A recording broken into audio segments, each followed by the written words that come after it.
दोस्तों आप लोग 2023 का यूपी बीएड प्रवेश परीक्षा का यदि पेपर उठाकर देखोगे तो यहाँ से जो है 3 सवाल पूछे गए थे, तो इसलिए ये टॉपिक आपकी परीक्षा के दृष्टिकोण से बेहद महत्वपूर्ण हो जाता है। आप लोग धैर्य के साथ अंत तक बने रहिएगा। यहाँ पर साथियों सिर्फ और सिर्फ सेलेक्टेड क्वेश्चंस को ही कवर किया गया है जो परीक्षा के दृष्टिकोण से महत्वपूर्ण है। तो आइए बिना किसी देरी के हम लोग शुरुआत करते हैं, क्योंकि परीक्षा की डेट जो है नज़दीक है, ज़्यादा देरी हम लोग नहीं करेंगे और यहाँ पर स्टार्ट करते हैं आज के इस स्पेशल सेशन की। और पहला सवाल आपके स्क्रीन पर लग चुका है, सभी लोग प्रयास करिएगा आंसर देने के लिए। प्रत्येक वर्ष राष्ट्रीय युवा दिवस किस तिथि को मनाया जाता है, बताएं। 22 फरवरी को, 22 मार्च और आपका दिया है 12 जनवरी, 22 अप्रैल को, बताएं। सभी लोग प्रयास कर सकते हो। साथियों ध्यान रखिएगा, प्रत्येक वर्ष राष्ट्रीय युवा दिवस जो है 12 जनवरी को मनाया जाता है। ऑप्शन नंबर आपका थर्ड यहाँ पर बिल्कुल राइट हो जाएगा, ठीक है। बात करें दोस्तों 22 मार्च को, तो 22 मार्च को जो है प्रत्येक वर्ष विश्व जल दिवस के रूप में मनाते हैं और 22 अप्रैल को जो है प्रत्येक वर्ष विश्व पृथ्वी दिवस के रूप में मनाया जाता है। बात करें दोस्तों 22 फरवरी की, तो 22 फरवरी को जो है विश्व चिंतन दिवस यानी वर्ल्ड थिंकिंग डे के रूप में मनाया जाता है प्रत्येक वर्ष 22 फरवरी को, ठीक है। तो इस सवाल का ऑप्शन नंबर आपका थर्ड बिल्कुल राइट हो जाएगा। प्रत्येक वर्ष राष्ट्रीय युवा दिवस जो है 12 जनवरी को मनाया जाता है। ऑप्शन नंबर आपका थर्ड यहाँ पर बिल्कुल राइट हो जाएगा। बस आप लोग ध्यानपूर्वक हमारी बातों को सुनते हुए चलिएगा, आपको सारी चीज़ें क्लियर हो जाएंगी और अपनी परीक्षा से पहले 2 से 3 बार इस क्लास को जरूर देख लीजिएगा। सवाल नंबर दूसरा है, अंतर्राष्ट्रीय युवा दिवस प्रत्येक वर्ष कब मनाया जाता है, बताएं। सभी लोग प्रयास करें, चलिएगा। 12 अगस्त, 13 अगस्त, 15 अगस्त और यहाँ पर दिया आपका 14 अगस्त को, प्रयास करिएगा। ध्यान रखें दोस्तों, ऑप्शन नंबर आपका ए जो दिया है ये बिल्कुल राइट आंसर हो जाएगा। प्रत्येक वर्ष 12 अगस्त को जो है अंतर्राष्ट्रीय युवा दिवस के रूप में मनाते हैं। ए ऑप्शन आपका यहाँ पर बिल्कुल सटीक आंसर होगा। सवाल नंबर अगला देखें, यहाँ पर संविधान दिवस कब मनाया जाता है, बताएं। 26 नवंबर, 30 नवंबर, 9 दिसंबर को, 6 दिसंबर को। और ये मोस्ट इंपॉर्टेंट सवाल है, स्टार लगा लीजिएगा इस पर। संविधान दिवस जो है प्रत्येक वर्ष किस तिथि को मनाया जाता है। ध्यान रखिएगा दोस्तों, प्रत्येक वर्ष जो है 26 नवंबर को संविधान दिवस के रूप में मनाते हैं। ऑप्शन नंबर ए बिल्कुल यहाँ पर करेक्ट हो जाएगा। अगर आपसे पूछा जाए कि 26 नवंबर को ही क्यों मनाया जाता है संविधान दिवस, ध्यान रखिएगा साथियों, 26 नवंबर 1949 को, कब, 26 नवंबर 1949 को जो है संविधान को अंगीकृत किया गया था यानी अपनाया गया था। तो इसी तिथि को दोस्तों इसलिए 26 नवंबर को ही संविधान दिवस के रूप में मनाते हैं। ऑप्शन नंबर आपका ए जो दिया है बिल्कुल सटीक और करेक्ट आंसर होगा। अगला सवाल देखें, सभी लोग आंसर करें। विश्व साक्षरता दिवस प्रत्येक वर्ष कब मनाया जाता है, चलिए सभी लोग प्रयास करें। 4 ऑप्शन आपके सामने दिए गए हैं, यहाँ पर आपका करेक्ट आंसर इस सवाल के लिए क्या हो जाएगा, बताएं। इंटरनेशनल लिटरेसी डे यानी विश्व साक्षरता दिवस जो है किस तिथि को मनाया जाता है। ध्यान रखिएगा, प्रत्येक वर्ष साथियों 8 सितंबर को जो है विश्व साक्षरता दिवस के रूप में मनाते हैं। आपका डी ऑप्शन इस सवाल के लिए बिल्कुल करेक्ट आंसर होगा। अगला सवाल देखें, ये रहा आपके सामने, अंतर्राष्ट्रीय महिला दिवस कब मनाया जाता है। कई बार एग्जाम में ये सवाल पूछा गया है, बताएं। चलिएगा सभी लोग प्रयास करें, अंतर्राष्ट्रीय महिला दिवस कब मनाया जाता है। 10 मार्च को, 8 मार्च को, 9 मार्च को, 11 मार्च को, बताएं। आपका करेक्ट आंसर इस सवाल के लिए क्या हो जाएगा, बताएं। ध्यान रखिएगा साथियों, आपका बी ऑप्शन बिल्कुल राइट हो जाएगा। प्रत्येक वर्ष जो है 8 मार्च को अंतर्राष्ट्रीय महिला दिवस के रूप में मनाया जाता है। साथियों यह दिन जो है महिलाओं के सम्मान और उनके हक की लड़ाई का प्रतीक है। तो ऑप्शन नंबर आपका बी जो दिया है बिल्कुल राइट आंसर होगा। ये देखिए आपके सामने अगला सवाल, राष्ट्रीय हिंदी दिवस कब मनाया जाता है, बताएं। और मोस्ट इंपॉर्टेंट क्वेश्चन, ये भी कई बार एग्जाम में पूछा गया सवाल है। राष्ट्रीय हिंदी दिवस जो है किस तिथि को मनाते हैं। 14 सितंबर को, 15 सितंबर को, 12 और यहाँ पर दिया आपका 13 सितंबर को। साथियों ध्यान रखिएगा, राष्ट्रीय हिंदी दिवस जो है प्रत्येक वर्ष 14 सितंबर को मनाते हैं। ऑप्शन नंबर ए जो दिया है बिल्कुल आपका राइट आंसर हो जाएगा। अगर आपसे साथियों पूछे विश्व हिंदी दिवस कब मनाते हैं, तब आप कहोगे सर प्रत्येक वर्ष 10 जनवरी को विश्व हिंदी दिवस के रूप में मनाते हैं। तो दोनों क्वेश्चन को आप लोग ध्यान रखिएगा, कंफ्यूजन क्रिएट होता है। अगर आपसे पूछे राष्ट्रीय हिंदी दिवस तब आप कहोगे 14 सितंबर। अगर आपसे पूछे अंतर्राष्ट्रीय हिंदी दिवस कब मनाते हैं, तब आप कहोगे सर 10 जनवरी को। ठीक है भाई, चलिए अगला सवाल देखिए, ये रहा आपके सामने। सभी लोग प्रयास करें, विश्व ओजोन दिवस कब मनाया जाता है। चलिए सभी लोग प्रयास करें, आपका राइट आंसर इस सवाल के लिए क्या हो जाएगा बताएं। विश्व ओजोन दिवस जो है किस तिथि को मनाया जाता है। साथियों ध्यान रखिएगा, प्रत्येक वर्ष जो है 16 सितंबर को जो है विश्व ओजोन दिवस के रूप में मनाते हैं। ए ऑप्शन आपका यहाँ पर बिल्कुल राइट आंसर हो जाएगा। अगला सवाल देखें, ये रहा आपके सामने, आंसर करने का प्रयास करें। विश्व मानवाधिकार दिवस कब मनाया जाता है। चलिए सभी लोग प्रयास करिएगा, आपका राइट आंसर इस सवाल के लिए क्या हो जाएगा। सभी लोग कमेंट बॉक्स में आंसर दो। चलो भाई, विश्व मानवाधिकार दिवस प्रत्येक वर्ष किस तिथि को मनाते हैं। 12 दिसंबर, 10 दिसंबर, 14 दिसंबर, 16 दिसंबर को बताएं। साथियों प्रत्येक वर्ष विश्व मानवाधिकार दिवस जो है 10 दिसंबर को मनाया जाता है। ऑप्शन नंबर जो बी दिया है ये आपका दोस्तों बिल्कुल सटीक और करेक्ट आंसर हो जाएगा, ध्यान रखिएगा। अगला सवाल देखें, यहाँ पर आपके सामने है, डॉक्टर भीमराव अंबेडकर जयंती कब मनाया जाता है बताइए। सभी लोग प्रयास करिएगा।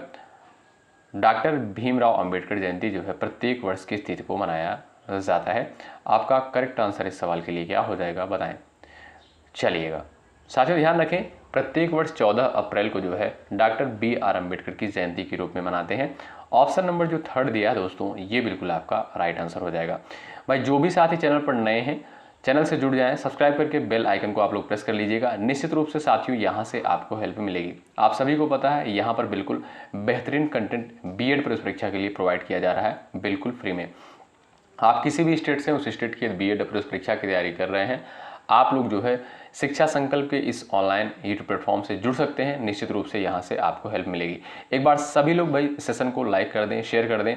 ये क्लास आपके लिए मोस्ट इंपॉर्टेंट साबित होने वाली है और मुझे पूरा भरोसा है लास्ट में बहुत सारे कमेंट आएंगे कि सर ये क्लास बहुत बेहतरीन क्लास थी। ठीक है, चलिए यहाँ पर आंसर देने का प्रयास करें। शिक्षक दिवस कब मनाया जाता है बताएं। यहाँ पर आंसर देने का प्रयास करें। शिक्षक दिवस जो है कब मनाया जाता है। आप सभी जानते हैं प्रत्येक वर्ष 5 सितंबर को जो है शिक्षक दिवस के रूप में मनाते हैं। थर्ड ऑप्शन जो दिया है यहाँ पर बिल्कुल करेक्ट आंसर हो जाएगा। ये रहा आपके सामने अगला सवाल, शहीद दिवस प्रत्येक वर्ष किस तिथि को मनाया जाता है। चलिए बताएं। 30 जनवरी दिया है, यहाँ पर 25 जनवरी है और 10 फरवरी है और आपका दिया है 5 फरवरी। प्रयास करिएगा, आपका यहाँ पर करेक्ट आंसर इस सवाल के लिए क्या हो जाएगा बताएं। शहीद दिवस प्रत्येक वर्ष किस तिथि को मनाया जाता है। ध्यान रखिएगा साथियों, प्रत्येक वर्ष जो है 30 जनवरी को शहीद दिवस के रूप में मनाते हैं। ए ऑप्शन जो दिया है ये आपका बिल्कुल करेक्ट आंसर होगा। अगला सवाल यहाँ पर देखिएगा, विश्व कैंसर दिवस कब मनाया जाता है बताएं। विश्व कैंसर दिवस जो है कब मनाया जाता है प्रत्येक वर्ष। 3 फरवरी को, 4 फरवरी को, 5 फरवरी और आपका दिया है यहाँ पर 2 फरवरी को बताएं। आपका राइट आंसर इस सवाल के लिए क्या हो जाएगा। तो ध्यान रखिएगा, विश्व कैंसर दिवस जो है प्रत्येक वर्ष 4 फरवरी को मनाते हैं। ऑप्शन नंबर आपका बी जो दिया है बिल्कुल राइट आंसर हो जाएगा। साथियों आप किसी भी स्टेट से उस स्टेट की बीएड प्रवेश परीक्षा की तैयारी कर रहे हैं, ये क्लास आपके लिए इंपॉर्टेंट है। ऐसा नहीं है सिर्फ यूपी बीएड वालों के लिए है, अगर आप बिहार बीएड एंट्रेंस एग्जाम की तैयारी कर रहे हैं उसके लिए भी महत्वपूर्ण है। आप लोग पिछले वर्ष का प्रश्न पत्र उठाकर देखोगे तो यहाँ से सवाल पूछे गए हैं। ठीक है, तो विश्व पर्यावरण दिवस कब मनाया जाता है बताएं। चलिए ये तो भाई सभी को पता होगा, बड़ा फेमस क्वेश्चन है। प्रत्येक वर्ष 5 जून को जो है विश्व पर्यावरण दिवस के रूप में मनाते हैं। ऑप्शन नंबर यहाँ पर जो थर्ड दिया है दोस्तों यही आपका बिल्कुल राइट आंसर होगा। अगला सवाल देखें, जवाब देने का प्रयास करें। अंतर्राष्ट्रीय नशा मुक्ति दिवस कब मनाया जाता है बताइए।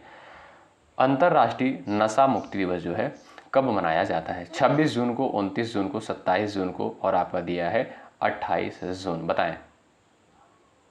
चलिएगा यहाँ पर आपका सटीक आंसर क्या हो जाएगा इस सवाल के लिए। तो ध्यान रखिएगा, आप लोग प्रत्येक वर्ष जो है 26 जून को जो है अंतर्राष्ट्रीय नशा मुक्ति दिवस के रूप में मनाते हैं।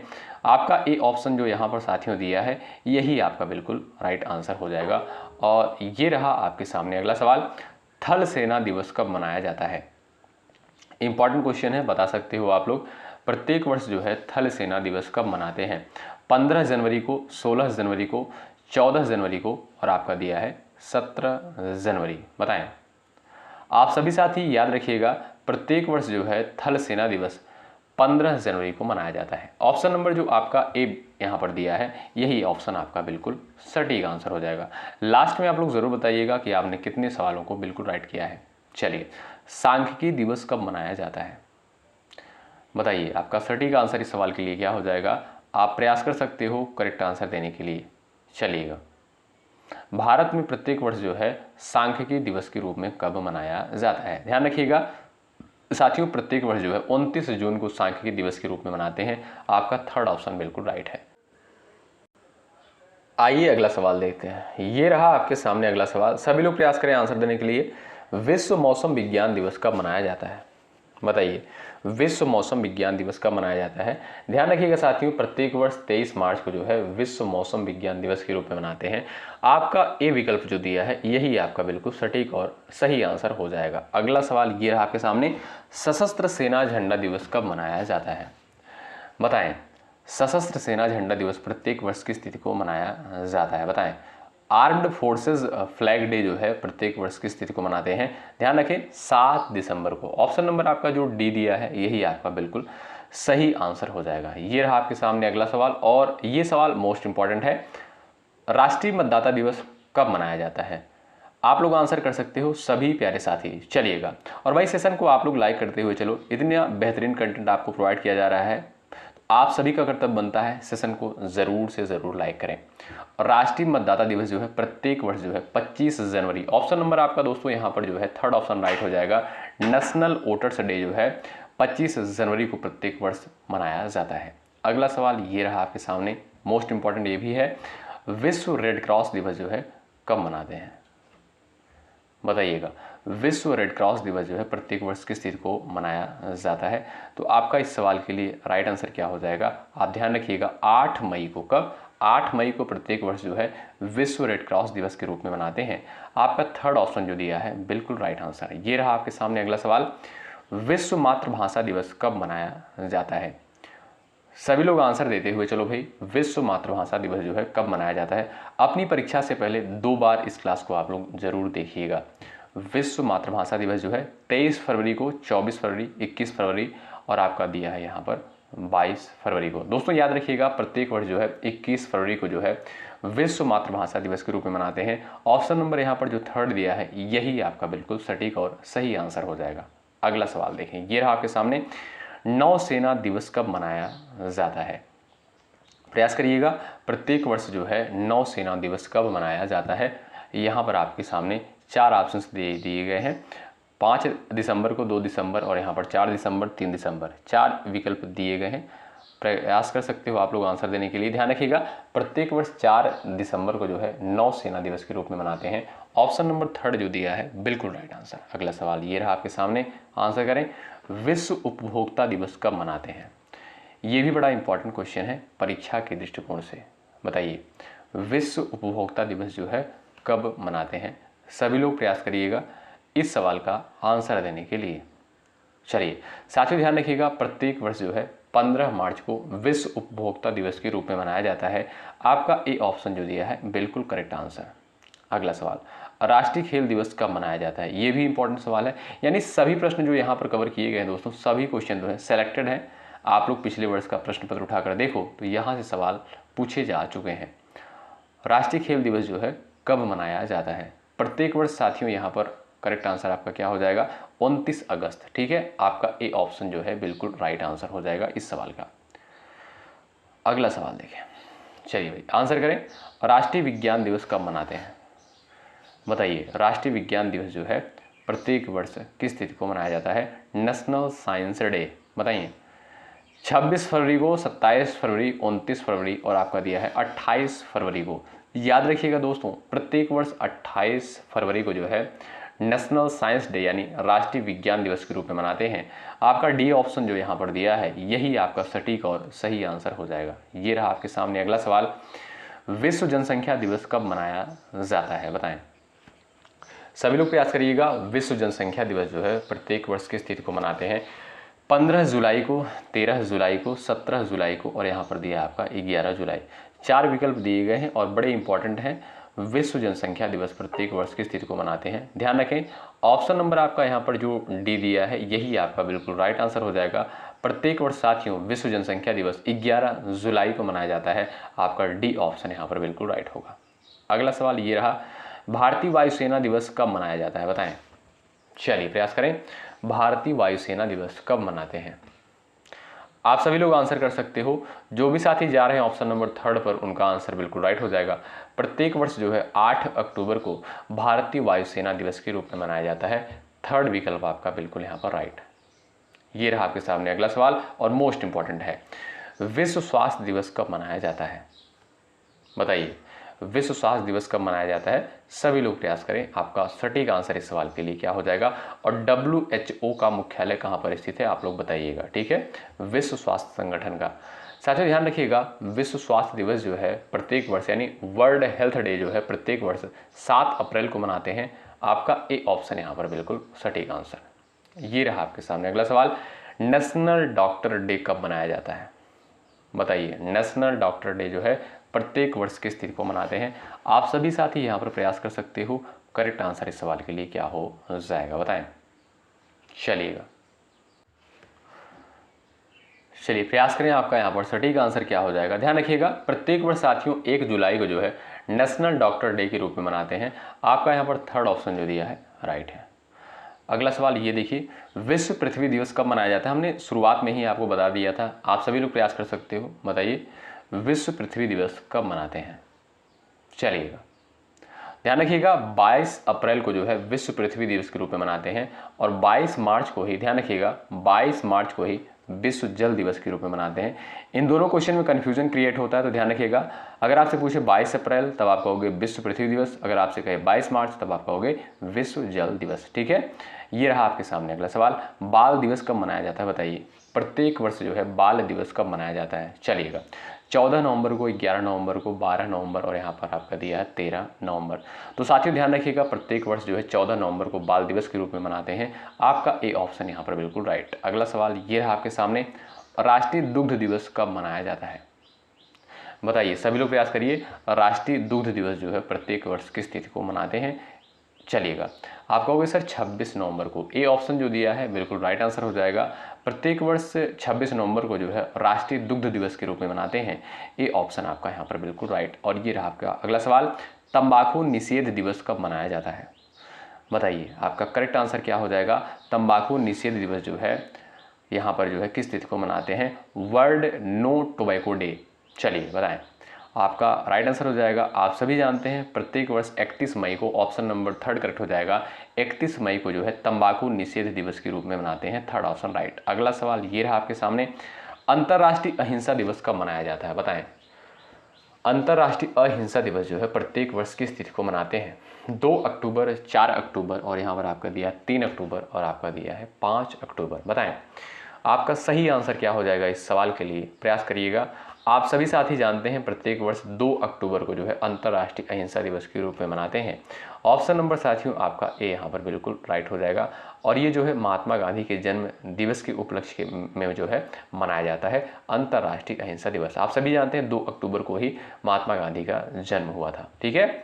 अगला सवाल, विश्व जल दिवस कब मनाया जाता है? अभी हमने साथियों आपको बताया प्रत्येक वर्ष 22 मार्च को जो है विश्व जल दिवस के रूप में मनाते हैं। आपका 3rd ऑप्शन जो है बिल्कुल राइट। अगला सवाल ये रहा आपके सामने, कारगिल विजय दिवस कब मनाया जाता है? बताइए, कारगिल विजय दिवस जो है प्रत्येक वर्ष किस तिथि को मनाते हैं? आप प्रयास कर सकते हो। जो भी साथी बोल रहे हैं भाई ऑप्शन नंबर यहाँ पर 3rd, उनका आंसर बिल्कुल राइट हो जाएगा। 26 जुलाई को जो है प्रत्येक वर्ष कारगिल विजय दिवस के रूप में मनाया जाता है। आपका 3rd ऑप्शन जो यहाँ पर दिया है बिल्कुल करेक्ट आंसर हो जाएगा। ध्यान रखिएगा साथियों, बड़ा इंपॉर्टेंट सवाल है। और भाई लाइक की संख्या आप लोग बढ़ाते चलो, ठीक है। इस क्लास की लाइक की संख्या ज़्यादा से ज़्यादा होनी चाहिए, ठीक है। और जो भी साथी चैनल पढ़ रहे हैं कृपया करके चैनल से जुड़ जाएं। आपके लिए मेहनत किया जा रहा है, बेहतरीन कंटेंट प्रोवाइड किया जा रहा है, आपका कर्तव्य बनता है सेशन को ज़रूर से ज़रूर लाइक करें। और जो भी साथी चैनल पढ़ रहे हैं सब्सक्राइब करके बेल आइकन को आप लोग ज़रूर प्रेस करिएगा। अगर चीज़ें आपको बेहतर लग रही हैं, नहीं तो कोई बात नहीं, आप लोग छोड़ दीजिएगा, ठीक है। डिसलाइक कर दीजिएगा और सब्सक्राइब भी मत करिएगा अगर आपको चीज़ें बेहतर नहीं लग रही है, ठीक है। चलिए, सिविल सर्विस डे जो है भारतीय नागरिक सेवा दिवस प्रत्येक वर्ष की तिथि को मनाते हैं? बताएं। चलिए, सिविल सर्विस डे यानी भारतीय नागरिक सेवा दिवस प्रत्येक वर्ष की तिथि को मनाते हैं?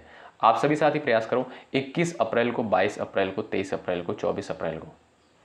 चलिएगा, आपका राइट आंसर इस सवाल के लिए क्या हो जाएगा?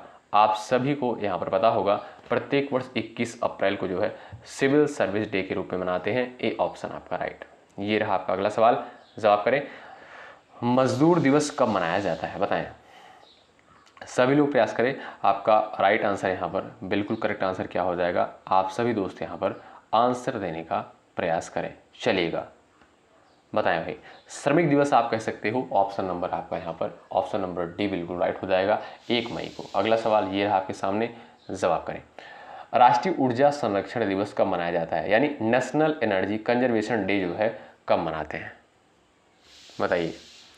आपका करेक्ट आंसर इस सवाल के लिए क्या हो जाएगा, नेशनल एनर्जी कंजर्वेशन डे यानी राष्ट्रीय ऊर्जा संरक्षण दिवस जो है प्रत्येक वर्ष साथियों 14 दिसंबर को मनाते हैं। आपका डी ऑप्शन यहाँ पर बिल्कुल राइट। अगला सवाल ये रहा आपके सामने, चलिए आंसर करें। राष्ट्रीय प्रौद्योगिकी दिवस कब मनाया जाता है, बताएं। नेशनल टेक्नोलॉजी डे कब मनाते हैं, आप सभी लोग प्रयास करो। यहाँ पर आपका राइट आंसर इस सवाल के लिए क्या होगा, बता सकते हो। 14 मई दिया है, 12 मई दिया है, 13 मई दिया है, आपका दिया है 11 मई को।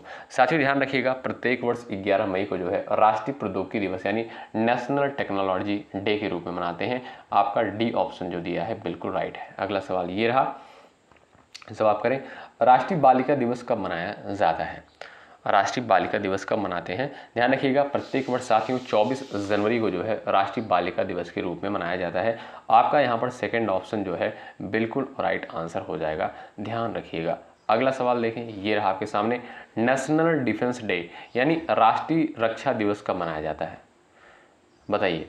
प्रत्येक वर्ष जो है राष्ट्रीय रक्षा दिवस या नेशनल डिफेंस डे जो है कब मनाते हैं। 3 मार्च, 4 मार्च दिया है और यहाँ पर दिया है आपका 5 मार्च और दिया आपका 2 मार्च को, बताएं। चलिए साथियों ध्यान रखें आप लोग, नेशनल डिफेंस डे प्रत्येक वर्ष 3 मार्च को मनाते हैं। आपका ए ऑप्शन यहाँ पर बिल्कुल राइट आंसर हो जाएगा।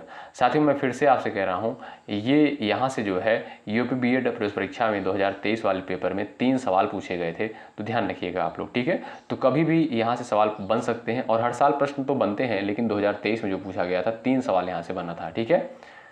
चलिए, गुड गवर्नेंस डे सुशासन दिवस जो है कब मनाया जाता है, बताएं।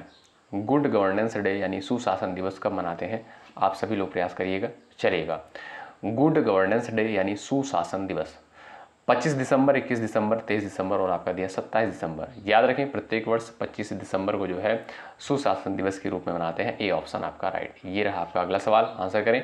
राष्ट्रीय एकता दिवस कब मनाया जाता है, बताएं। प्रत्येक वर्ष राष्ट्रीय एकता दिवस जो है कब मनाया जाता है, बताएं। सभी लोग प्रयास करें। आपका यहाँ पर करेक्ट आंसर क्या हो जाएगा इस सवाल के लिए, प्रयास करिएगा। ध्यान रखिएगा प्रत्येक वर्ष साथियों 31 अक्टूबर को जो है राष्ट्रीय एकता दिवस के रूप में मनाते हैं। आपका ए ऑप्शन यहाँ पर बिल्कुल राइट आंसर हो जाएगा, ध्यान रखिएगा। ये रहा आपका अगला सवाल। प्रवासी भारतीय दिवस कब मनाया जाता है, बताएं। प्रवासी भारतीय दिवस जो है कब मनाया जाता है, आपका सटीक आंसर इस सवाल के लिए क्या हो जाएगा, बताएं। 12 जनवरी, 11 जनवरी, 9 जनवरी और आपका दिया है 10 जनवरी को। आप सभी जानते हैं साथियों प्रत्येक वर्ष जो है 9 जनवरी को प्रवासी भारतीय दिवस के रूप में मनाते हैं। आपका थर्ड ऑप्शन जो दिया है ये आपका बिल्कुल राइट आंसर हो जाएगा, ध्यान रखिएगा। आइए अगला सवाल ये रहा आपके सामने। देखिए भाई पूरे धैर्य के साथ बने रहिएगा आप लोग, ठीक है। राष्ट्रीय आतंकवाद विरोधी दिवस कब मनाया जाता है, बताइए। राष्ट्रीय आतंकवाद विरोधी दिवस कब मनाया जाता है। प्रत्येक वर्ष साथियों 21 मई को। ऑप्शन नंबर यहाँ पर जो थर्ड दिया है बिल्कुल राइट आंसर हो जाएगा। प्रत्येक वर्ष जो है 21 मई को राष्ट्रीय आतंकवाद विरोध दिवस के रूप में मनाते हैं। अगला सवाल ये रहा। राष्ट्रीय अभियंता दिवस यानी नेशनल इंजीनियर्स डे जो है कब मनाते हैं, बताएं। चलिए, राष्ट्रीय अभियंता दिवस यानी नेशनल इंजीनियर्स डे प्रत्येक वर्ष की स्थिति को मनाया जाता है। सभी लोग प्रयास करें। आपका राइट आंसर इस सवाल के लिए क्या हो जाएगा, 15 सितंबर। ऑप्शन नंबर थर्ड वाले स्टूडेंट यहाँ पर बिल्कुल राइट है। 15 सितंबर को जो है राष्ट्रीय अभियंता दिवस के रूप में मनाते हैं। अगला सवाल ये रहा आपके सामने। अंतर्राष्ट्रीय योग दिवस कब मनाया जाता है, बताएं। अंतर्राष्ट्रीय योग दिवस जो है कब मनाया जाता है। 25 जून, 23 जून, 21 जून और आपका दिया है 22 जून को। ध्यान रखिएगा प्रत्येक वर्ष जो है 21 जून को जो है अंतर्राष्ट्रीय योग दिवस के रूप में मनाते हैं, international day of yoga. Option number आपका थर्ड बिल्कुल राइट। अगला सवाल ये रहा, चलिए प्रयास करें। कुष्ठ रोग उन्मूलन दिवस कब मनाया जाता है, बताइए। कुष्ठ रोग उन्मूलन दिवस जो है कब मनाया जाता है। आप सभी जानते होंगे प्रत्येक वर्ष 30 जनवरी को कुष्ठ रोग उन्मूलन दिवस के रूप में मनाते हैं। सेकंड ऑप्शन आपका यहाँ पर राइट हो जाएगा। अगला सवाल ये रहा। राष्ट्रीय सुरक्षा दिवस कब मनाया जाता है, बताएं। राष्ट्रीय सुरक्षा दिवस जो है कब मनाते हैं। 1 मार्च दिया है, 2 मार्च दिया है, 4 मार्च है और आपका दिया है 3 मार्च। प्रयास करिएगा। आपका राइट आंसर इस सवाल के लिए क्या हो जाएगा, ध्यान रखिएगा। प्रत्येक वर्ष साथियों 4 मार्च को जो है राष्ट्रीय सुरक्षा दिवस के रूप में मनाते हैं। आपका यहाँ पर थर्ड ऑप्शन जो दिया है बिल्कुल राइट होगा। और ये सवाल मोस्ट इंपॉर्टेंट है, पूछा गया है पेपर में, विश्व संगीत दिवस कब मनाया जाता है, बताएं। विश्व संगीत दिवस जो है प्रत्येक वर्ष किस तिथि को मनाते हैं, ध्यान रखिएगा साथियों, प्रत्येक वर्ष 21 जून को। कब? वर्ल्ड म्यूजिक डे जो है प्रत्येक वर्ष 21 जून को मनाया जाता है। ए ऑप्शन आपका राइट। अगला सवाल, ये भी सवाल पूछा गया पेपर में, अंतर्राष्ट्रीय वन दिवस कब मनाते हैं, अंतर्राष्ट्रीय वन दिवस जो है कब मनाया जाता है, तो ध्यान रखिएगा आपका यहाँ पर ए ऑप्शन जो दिया है यही आपका राइट आंसर हो जाएगा। प्रत्येक वर्ष जो है अंतर्राष्ट्रीय वन दिवस जो है 21 मार्च को मनाते हैं। आपका ए ऑप्शन जो दिया है बिल्कुल राइट आंसर। अगला सवाल मोस्ट इंपॉर्टेंट, विश्व स्वास्थ्य दिवस जो है कब मनाया जाता है। आप सभी साथी प्रयास करिएगा, आपका राइट आंसर इस सवाल के लिए क्या हो जाएगा, सभी लोग प्रयास करें। विश्व स्वास्थ्य दिवस जो है आप सभी जानते हैं, बी ऑप्शन आपका यहाँ पर बिल्कुल राइट हो जाएगा, अप्रैल 7 अप्रैल को। अगला सवाल, हाँ तो साथियों यहाँ पर जो है हम लोग सारे प्रश्नों को कंप्लीट कर चुके हैं। आप लोग बताएं ये क्लास आपको कैसी लगी, एक बार कमेंट करके ज़रूर बताएं। और भाई एक बार सभी लोग सेशन को लाइक कर दें, और जो भी साथी चैनल पर नए हैं चैनल को सब्सक्राइब करके बेल आइकन को आप लोग ज़रूर प्रेस कर लीजिएगा। निश्चित रूप से साथियों यहाँ से आपको हेल्प मिलेगी, बिल्कुल फ्री में आपको कंटेंट प्रोवाइड किया जा रहा है। और एक सवाल मैं आपसे पूछ रहा हूँ, WHO का मुख्यालय कहाँ पर स्थित है और इसकी स्थापना कब हुई थी। आप सभी लोग जो है प्रयास करिएगा और इसका फुल फॉर्म आपको बताना है, ठीक है। और इसका मुख्यालय कहाँ पर स्थित है आप लोग ज़रूर बताइएगा। इससे दोस्तों ये पता चलेगा कि ऐसे कितने साथी हैं जो अंत तक क्लास में बने रहे थे, ठीक है। और जिसका आंसर सबसे पहले आएगा उसका आंसर कमेंट बॉक्स में पिन कर दिया जाएगा। चलिए मिलते हैं आपसे अगली क्लास में, तब तक के लिए बाय बाय, टेक केयर। मेहनत के साथ आप लोग तैयारी में लगे रहें, और आपको जो है रीजनिंग का प्रैक्टिस सेट डेली बेसिस पर 2 प्रैक्टिस सेट ज़रूर से ज़रूर करना है। चलिए धन्यवाद, जय हिंद, जय भारत। हेलो एवरीवन, स्वागत है एक बार फिर से आप सभी साथियों का शिक्षा संकल्प के इस ऑनलाइन यूट्यूब प्लेटफॉर्म पर। कैसे हैं आप सभी साथी, आशा करते हैं कि आप लोग बहुत ही अच्छे होंगे, स्वस्थ होंगे। साथियों आज के इस स्पेशल सेशन में जो है हम लोग करंट अफेयर के 90+ प्रश्नों को कवर करने वाले हैं, जो कि बीएड प्रवेश परीक्षा के लिए महत्वपूर्ण है। आप किसी भी स्टेट से हैं, उस स्टेट की यदि बीएड प्रवेश परीक्षा की तैयारी कर रहे हैं तो अपनी परीक्षा से पहले इस क्लास को ज़रूर अटेंड करिएगा। यहाँ पर साथियों सिर्फ और सिर्फ सेलेक्टेड क्वेश्चंस को ही कवर किया गया है जो परीक्षा के दृष्टिकोण से महत्वपूर्ण होने वाला है। यहाँ पर साथियों 2024 और 2025 के महत्वपूर्ण करंट अफेयर के प्रश्नों को शामिल करने का प्रयास किया गया है। इस पीडीएफ में जो है बहुत मेहनत करी गई है। हर एक क्वेश्चन को जो है, जो सेलेक्टेड क्वेश्चन हैं उन्हीं को सिर्फ यहाँ पर जो है कवर करने का प्रयास किया गया है। तो अपनी परीक्षा से पहले इस क्लास को ज़रूर अटेंड करिएगा। तो आइए शुरुआत करते हैं बिना किसी देरी के। आप लोग पूरे धैर्य के साथ अंत तक बने रहिएगा और हर एक सवाल का आंसर भी आप लोग देते हुए चलिएगा। लास्ट में आपको ये भी बताना है, देखिएगा आपने कितने सवालों को बिल्कुल राइट किया है। आपने बहुत सारे करंट अफेयर की वीडियोस को देखी होंगी यूट्यूब पर, लेकिन इसको भी आप लोग देखकर ज़रूर जाइएगा। तो आइए शुरुआत करते हैं, और ये रहा आपके सामने पहला सवाल। खेलो इंडिया यूथ गेम्स 2025 में किस राज्य ने जो है पहला स्थान प्राप्त किया है। चलिए सभी साथी प्रयास करिएगा आंसर देने के लिए। महाराष्ट्र, हरियाणा, उत्तर प्रदेश, राजस्थान, बताएं खेलो इंडिया यूथ गेम्स 2025 में किस राज्य ने जो है पहला स्थान प्राप्त किया है। साथियों याद रखिएगा महाराष्ट्र ने। ऑप्शन नंबर आपका ए बिल्कुल राइट हो जाएगा। खेलो इंडिया यूथ गेम्स 2025 में जो है महाराष्ट्र राज्य के द्वारा जो है पहला स्थान प्राप्त किया गया है। ए ऑप्शन आपका यहाँ पर राइट है। सवाल नंबर दूसरा देखें, भारत के जो है 52वें नंबर के मुख्य न्यायाधीश कौन बने हैं। मोस्ट इंपॉर्टेंट क्वेश्चन है, जवाब कर सकते हो सवाल नंबर दूसरे का। यहाँ पर राइट आंसर क्या हो जाएगा बताओ। भारत के जो है 52 नंबर के मुख्य न्यायाधीश कौन बने हैं। 4 ऑप्शंस आपके सामने दिए गए हैं, आप लोग आंसर करें इस सवाल का। जो भी साथी ऑप्शन नंबर ए पर जा रहे हैं बिल्कुल राइट हो जाएंगे। भारत के जो है 52 नंबर के मुख्य न्यायाधीश BR गवई बने हैं, ठीक है, न्यायमूर्ति BR Gavai. Option number A साथियों आपका बिल्कुल राइट होगा। सवाल नंबर तीसरा देखिएगा, भारत का जो है 107वां राष्ट्रीय उद्यान कौन सा बना है, बताएं। 4 ऑप्शंस आपके सामने दे दिए गए हैं, आप सभी साथी प्रयास करिएगा राइट आंसर देने के लिए। भारत का जो है 107वां राष्ट्रीय उद्यान कौन सा बना है। भितरकनिका राष्ट्रीय उद्यान, काजीरंगा राष्ट्रीय उद्यान, सिमलीपाल राष्ट्रीय उद्यान, नंदनकानन राष्ट्रीय उद्यान, बताएं। सभी साथी प्रयास करें सवाल नंबर 3 का आंसर देने के लिए। चलिए अब यहाँ पर जो भी साथी ऑप्शन नंबर 3 पर गए हैं बिल्कुल राइट है, ठीक है। भारत का जो है 107वां राष्ट्रीय उद्यान जो है सिमलीपाल राष्ट्रीय उद्यान को बनाया गया है। ऑप्शन नंबर दोस्तों थर्ड बिल्कुल राइट आंसर हो जाएगा। और ये दोस्तों कहाँ पर स्थित है, ये जो है आपका उड़ीसा राज्य में स्थित है। ठीक है, अगला सवाल, भारत के जो है 58 नंबर का tiger reserve Madhav national park घोषित किया गया है, यह जो है किस राज्य में स्थित है। चलिए प्रयास करें, गुजरात, मध्य प्रदेश, छत्तीसगढ़ और पश्चिम बंगाल। चलिए आंसर देने का सभी लोग प्रयास करें यहाँ पर आपका सवाल नंबर 4 का। साथियों भारत का जो है 98 नंबर का, याद रखिएगा 58 नंबर का टाइगर रिजर्व जो है घोषित किया गया है, किसको, माधव नेशनल पार्क को। तो ये जो है कहाँ पर स्थित है आपको यही बताना है, गुजरात में, मध्य प्रदेश में, छत्तीसगढ़ में, पश्चिम बंगाल में, बताएं।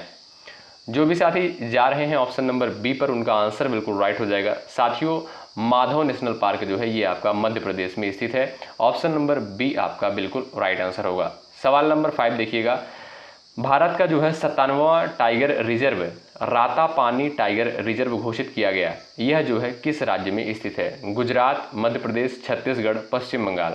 सवाल नंबर 5 का सभी साथी प्रयास करेंगे आंसर देने के लिए, बताएं। चलिए रातापानी टाइगर रिजर्व जो है दोस्तों ये आपका कहाँ पर स्थित है, किस राज्य में स्थित है, जिसे जो है 57 नंबर का टाइगर रिजर्व बनाया गया है। ये भी दोस्तों आपका मध्य प्रदेश राज्य में स्थित है। ऑप्शन नंबर बी आपका राइट हो जाएगा। आपसे सीधा सवाल पूछ सकता है कि रातापानी टाइगर रिजर्व कहाँ पर स्थित है, आप कहोगे सर मध्य प्रदेश में। ठीक है, तो बी ऑप्शन आपका यहाँ पर राइट है।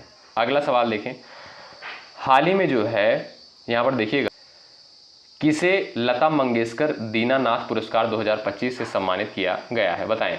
सवाल नंबर यहाँ पर 6 है, सभी दोस्त आंसर करें इस सवाल का। हाल ही में जो है किसे लता मंगेशकर दीनानाथ पुरस्कार 2025 से सम्मानित किया गया है, रतन टाटा को, कुमार मंगलम बिरला को, नारायण मूर्ति को, आनंद महिंद्रा को। आंसर देने का सभी साथी प्रयास करेंगे। यहाँ पर जो भी लोग जा रहे हैं ऑप्शन नंबर बी पर उनका आंसर बिल्कुल राइट हो जाएगा। साथियों याद रखिएगा लता मंगेशकर दीनानाथ पुरस्कार 2025 जो है कुमार मंगलम बिरला को मिला है। ठीक है, इनको जो है सम्मानित किया गया है। ऑप्शन नंबर बी आपका बिल्कुल राइट है। अगला सवाल देखें, हाल ही में जो है यहाँ पर देखिएगा ध्यान से, हाल ही में किसे जो है चमेली देवी जैन पुरस्कार 2025 से सम्मानित किया गया है। सवाल नंबर 7 है, आंसर देने का प्रयास करिएगा। चलिए यहां पर आपका राइट आंसर क्या हो जाएगा,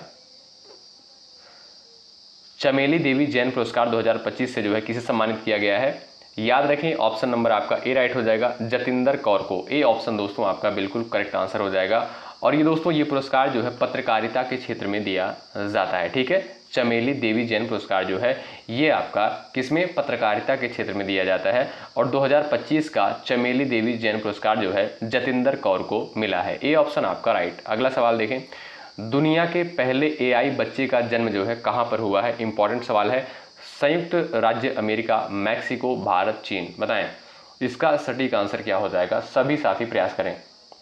दुनिया के पहले एआई बच्चे का जन्म जो है कहाँ पर हुआ है, ऑप्शन नंबर दोस्तों आपका बी राइट हो जाएगा, मैक्सिको। बी ऑप्शन आपका राइट है। अगला सवाल, भारत का जो है पहला वर्ल्ड पीस सेंटर विश्व शांति केंद्र कहाँ बना है, बताएं। गुरुग्राम, इंदौर, उदयपुर, सांची। ये भी आपका महत्वपूर्ण प्रश्न बन सकता है पेपर के लिए। जो भी साथी सेशन में जुड़ चुके हैं एक बार सभी लोग अपने साथियों के पास शेयर कर दें इस क्लास को और लाइक की संख्या बढ़ा दें, जिससे सभी स्टूडेंट के पास ये क्लास पहुंच जाए उनकी परीक्षा से पहले। तो भारत का पहला वर्ल्ड पीस सेंटर विश्व शांति केंद्र जो है कहाँ पर बना है, तो राइट आंसर इस सवाल का क्या हो जाएगा, ऑप्शन नंबर ए, गुरुग्राम में। ठीक है दोस्तों, ऑप्शन नंबर आपका ए बिल्कुल राइट हो जाएगा। भारत का जो है पहला वर्ल्ड पीस सेंटर यानी विश्व शांति केंद्र जो है गुरुग्राम में बना है। ए ऑप्शन आपका राइट। अगला सवाल देखें, ऑपरेशन सिंदूर के दौरान जो है भारत की सुरक्षा कवच का प्रमुख हथियार S-400 किस देश से खरीदा गया है। साथियों हालांकि जो है ऑपरेशन सिंदूर से प्रश्न नहीं आएगा आपके पेपर में, ठीक है, तो ज़्यादा परेशान होने की आवश्यकता नहीं है। ऑपरेशन सिंदूर से जो है सवाल नहीं बनेगा पेपर में, ठीक है। वैसे यहाँ पर एक सवाल रख दिया गया है, बताएं ऑपरेशन सिंदूर के दौरान जो है भारत की सुरक्षा कवच का प्रमुख हथियार S-400 जो है किस देश से खरीदा गया। तो आपका राइट आंसर हो जाएगा दोस्तों आपका क्या, रूस। ऑप्शन नंबर आपका बी बिल्कुल राइट होगा। आगे बढ़ते हैं और सवाल नंबर यहाँ पर 11 है, वर्ल्ड प्रेस फ्रीडम इंडेक्स 2025 में पहला रैंक पर कौन सा देश रहा है। नॉर्वे, ब्रिटेन, यूएसए, भारत, बताएं। सवाल नंबर 11 का आंसर करें। यहाँ पर राइट आंसर क्या हो जाएगा बताओ।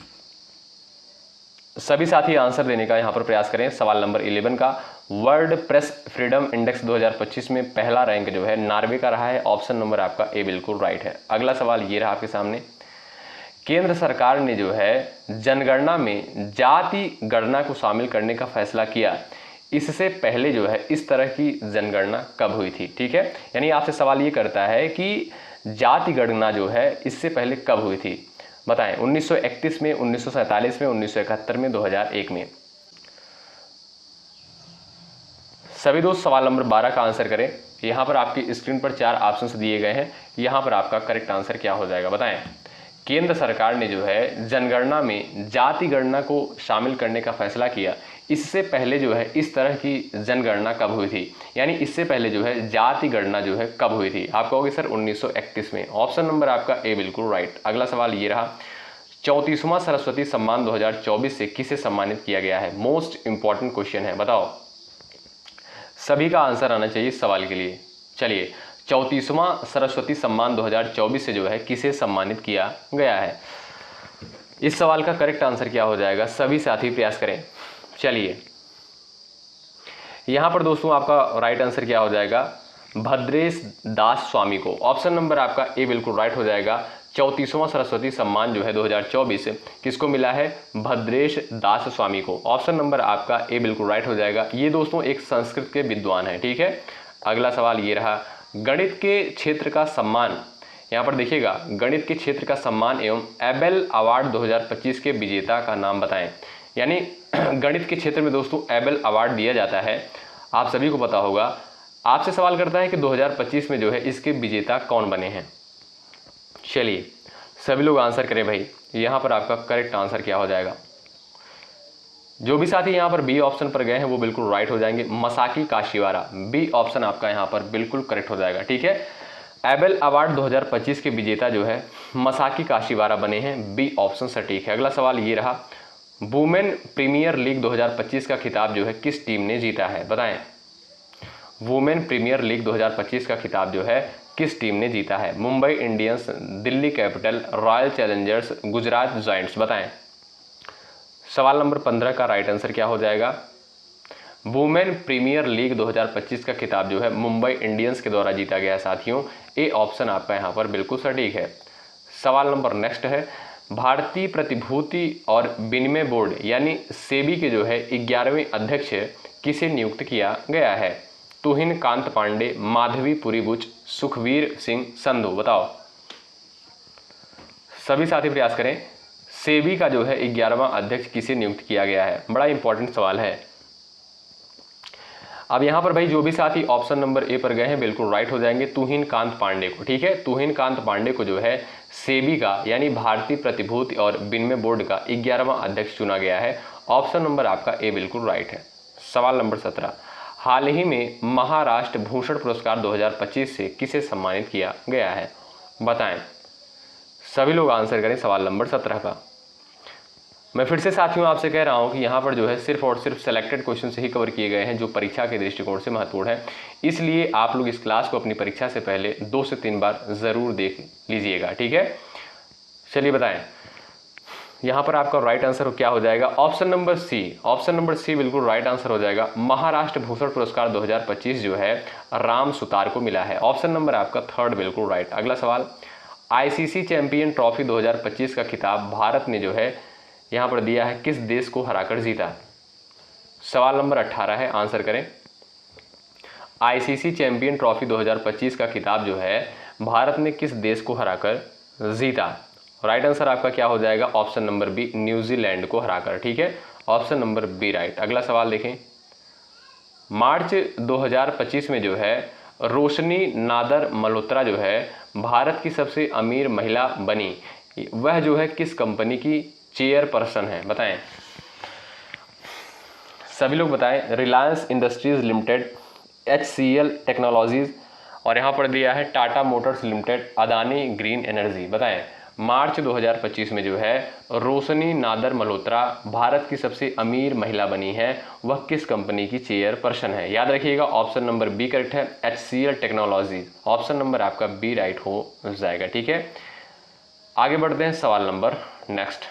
हाल ही में भारत में किस वर्ष तक टीबी मुक्ति का लक्ष्य रखा गया है? 2025, 27, 30, 35 बताओ। सभी साथी प्रयास करें, आपका राइट आंसर क्या हो जाएगा? हाल ही में भारत में जो है टीबी, यहाँ पर प्रश्न करता है हाल ही में भारत में किस वर्ष तक टीबी मुक्त का लक्ष्य रखा गया? टीबी दोस्तों नहीं, वो टीबी होता है। ठीक है, आप सभी को पता है ये एक प्रकार का रोग है। ठीक है, आंसर देने का प्रयास करो आप लोग। राइट आंसर इस सवाल का हो जाएगा ऑप्शन नंबर ए। जो भी साथी ए ऑप्शन पर गए हैं वो बिल्कुल राइट है। 2025 तक जो है टीबी मुक्त होने का लक्ष्य रखा गया है। अगला सवाल, फोर्ब्स इंडिया लीडरशिप अवार्ड 2025 में जो है आइकन ऑफ एक्सीलेंस का पुरस्कार किसने जीता है? बताएं। सटीक आंसर क्या हो जाएगा सवाल नंबर 21 का? चलिए, यहां पर सबका आंसर आना चाहिए।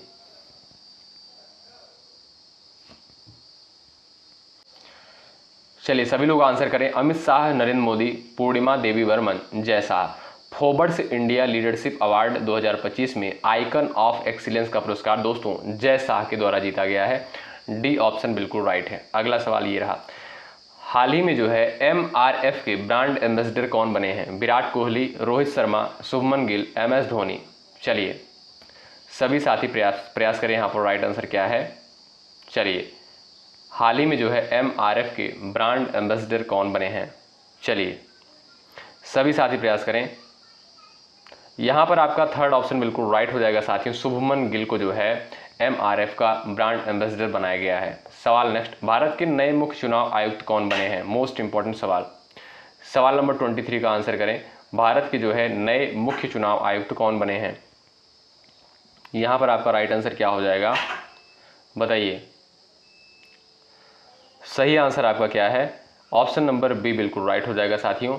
भारत के नए मुख्य चुनाव आयुक्त के रूप में जो है ज्ञानेश कुमार को नियुक्त किया गया है और ये जो है किस नंबर के हैं? 26वें नंबर के हैं। ऑप्शन नंबर आपका बी बिल्कुल राइट होगा और मोस्ट इंपॉर्टेंट क्वेश्चन है। सवाल नेक्स्ट, मृत्यु का अधिकार लागू करने वाला भारत का पहला राज्य जो है कौन बना है? मध्य प्रदेश, गुजरात, कर्नाटक, तमिलनाडु। चलिए आंसर करें सब लोग। सवाल नंबर 24 का,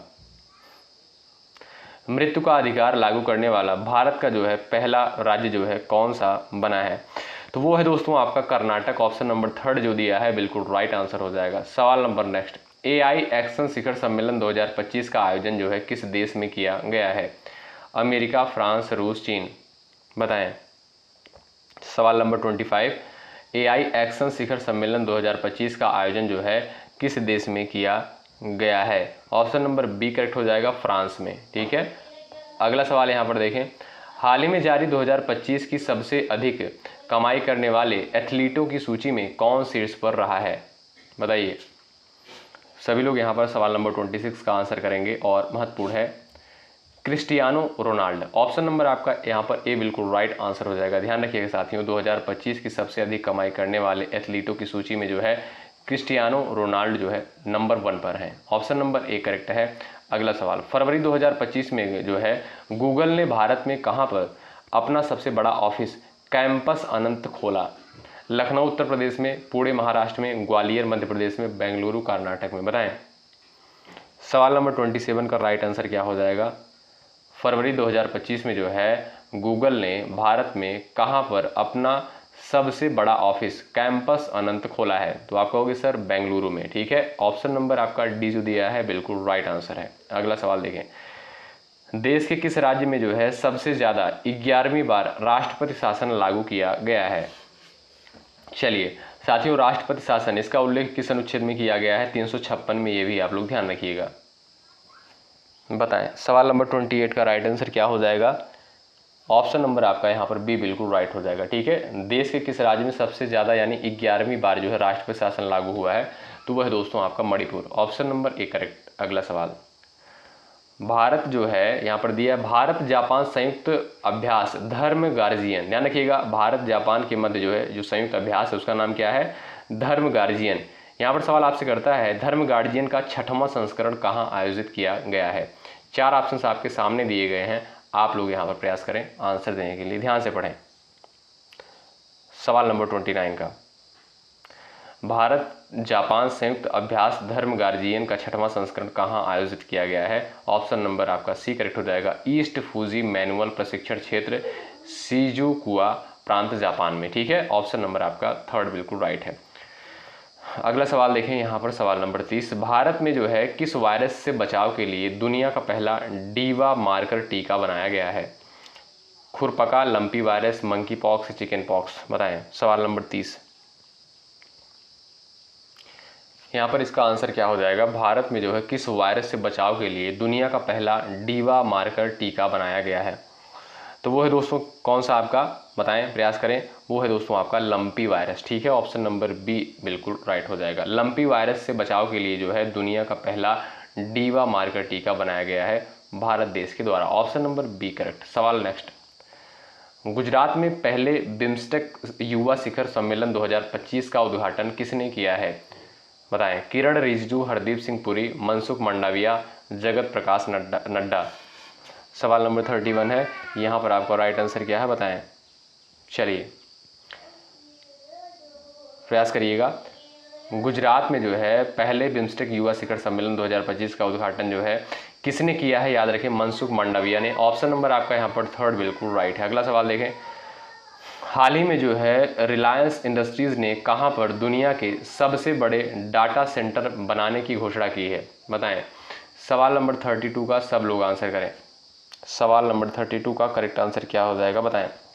हाल ही में रिलायंस इंडस्ट्रीज ने कहां पर दुनिया के सबसे बड़े डाटा सेंटर बनाने की घोषणा की है?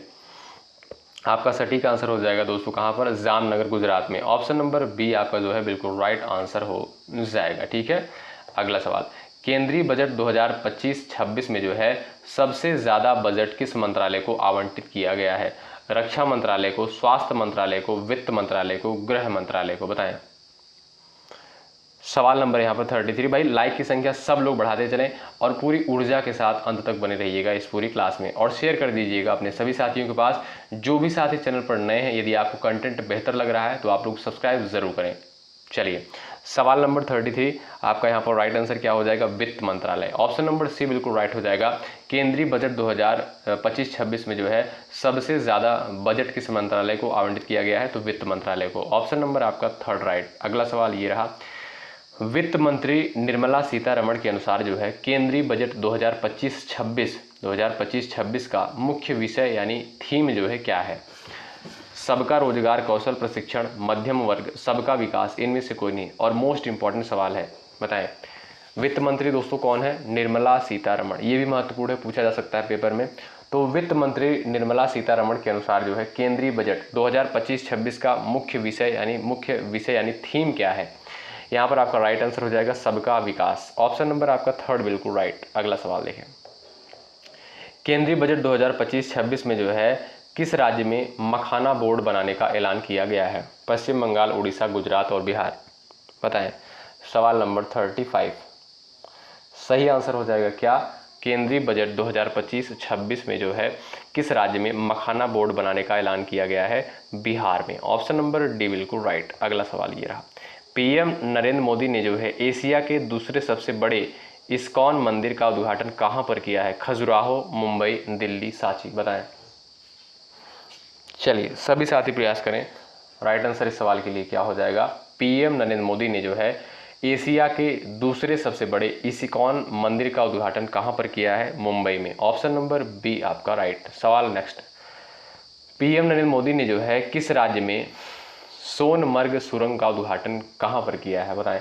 मोस्ट इंपॉर्टेंट क्वेश्चन है, आपसे सीधा सवाल पूछ सकता है कि सोनमर्ग सुरंग का उद्घाटन जो है पीएम नरेंद्र मोदी ने जो है कहां पर किया है? लद्दाख, जम्मू कश्मीर, आंध्र प्रदेश, राजस्थान।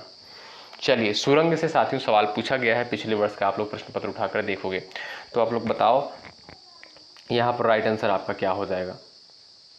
चलिए, पीएम नरेंद्र मोदी ने जो है किस राज्य में सोनमर्ग सुरंग का उद्घाटन कहां पर किया है? तो आपका राइट आंसर है जम्मू कश्मीर में। ऑप्शन नंबर बी आपका राइट। अगला सवाल, हाल ही में प्रथम खो खो विश्व कप 2025 का खिताब किस देश की महिला टीम ने जीता है? बांग्लादेश, नेपाल, भारत। और यहाँ पर जो है आपका ऑप्शन मिस्टेक है, कुछ कर लीजिएगा आप लोग यहाँ पर। चलिए, 38 का आंसर करें, राइट आंसर क्या हो जाएगा बताएं। चलिए सभी साथी प्रयास करें, राइट आंसर क्या हो जाएगा। हाल ही में प्रथम खो खो विश्व कप 2025 का खिताब किस देश की महिला टीम ने जीता है, तो अपने प्यारे भारत की। ऑप्शन नंबर आपका थर्ड राइट। अगला सवाल ये रहा, जनवरी 2025 में इसरो के 11वें अध्यक्ष कौन बने हैं। मोस्ट इंपॉर्टेंट क्वेश्चन, बताओ सब लोग आंसर करो भाई। सवाल नंबर 39 का, जनवरी 2025 में इसरो के 11वें अध्यक्ष कौन बने हैं। यहाँ पर जो है doctor V Narayanan. Option number आपका यहाँ पर ए बिल्कुल राइट हो जाएगा। अगला सवाल, केंद्रीय रिजर्व पुलिस बल के जो है नए महानिदेशक कौन बने हैं, बताएं। चलिए सभी लोग प्रयास करें। सीआरपीएफ की जो है, आपसे सवाल पूछ सकता है, सीआरपीएफ के जो है नए महानिदेशक कौन बने हैं। सवाल नंबर 40 है आपके स्क्रीन पर, सभी साथी यहाँ पर आंसर दें। ऑप्शन नंबर आपका दोस्तों थर्ड राइट हो जाएगा। ज्ञानेंद्र प्रताप सिंह को जो है सीआरपीएफ का नया महानिदेशक बनाया गया है। ऑप्शन थर्ड बिल्कुल राइट। सवाल नेक्स्ट, यूनिफॉर्म सिविल कोड यानी यूसीसी लागू करने वाला आज़ाद भारत का पहला राज्य कौन बना है। Most important question, Uttarakhand, Uttar Pradesh, Madhya Pradesh, Bihar, बताएं। यूनिफॉर्म सिविल कोड यानी यूसीसी लागू करने वाला आज़ाद भारत का पहला राज्य जो है कौन बना है। यहाँ पर आपका राइट आंसर क्या हो जाएगा बताओ। जो भी दोस्त यहाँ पर ऑप्शन नंबर ए पर गए हैं बिल्कुल राइट हो जाएंगे, उत्तराखंड। ठीक है, यूनिफॉर्म सिविल कोड यानी यूसीसी लागू करने वाला भारत का जो पहला राज्य है उत्तराखंड बन गया है। ऑप्शन नंबर ए राइट है। 18वें प्रवासी भारतीय दिवस सम्मेलन 2025 का आयोजन जो है किस शहर में किया गया, बताइए। सभी साथी प्रयास करें, आपका राइट आंसर क्या हो जाएगा इस सवाल के लिए। चलिए 18वें प्रवासी भारतीय दिवस सम्मेलन 2025 का आयोजन जो है किस शहर में किया गया। राइट आंसर इस सवाल के लिए क्या हो जाएगा। Option number third, Bhubaneswar Orissa में। ठीक है, ऑप्शन नंबर आपका थर्ड राइट हो जाएगा। भुवनेश्वर में दोस्तों 18वें प्रवासी भारतीय दिवस सम्मेलन का जो है आयोजन किया गया है। ऑप्शन नंबर थर्ड आपका राइट। अगला सवाल ये रहा, गणतंत्र दिवस समारोह 2025 में मुख्य अतिथि कौन थे। मोस्ट इंपॉर्टेंट क्वेश्चन है, बताओ सही आंसर इस सवाल के लिए क्या है।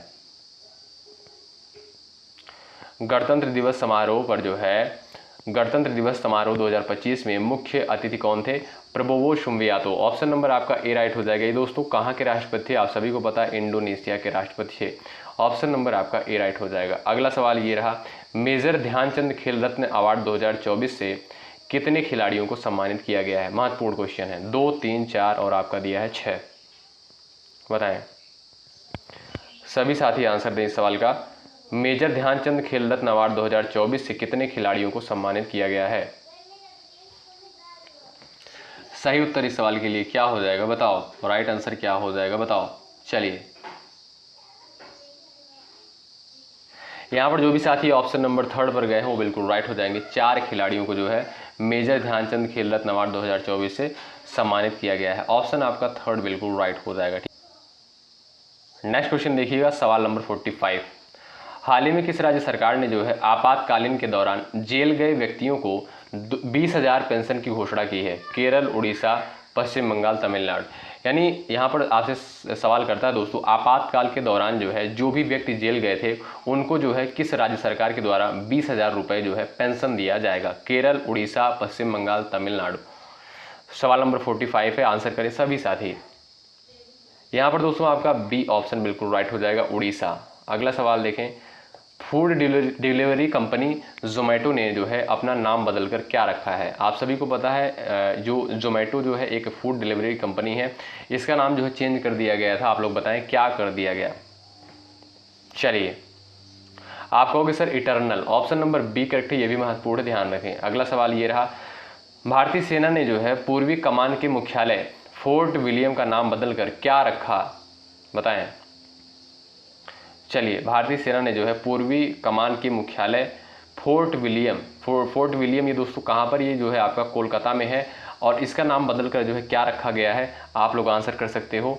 चलिएगा इस सवाल का राइट आंसर क्या हो जाएगा, ऑप्शन नंबर बी, विजय दुर्ग। ठीक है, फोर्ट विलियम का नाम चेंज करके जो है विजय दुर्ग कर दिया गया। ऑप्शन नंबर बी राइट हो जाएगा।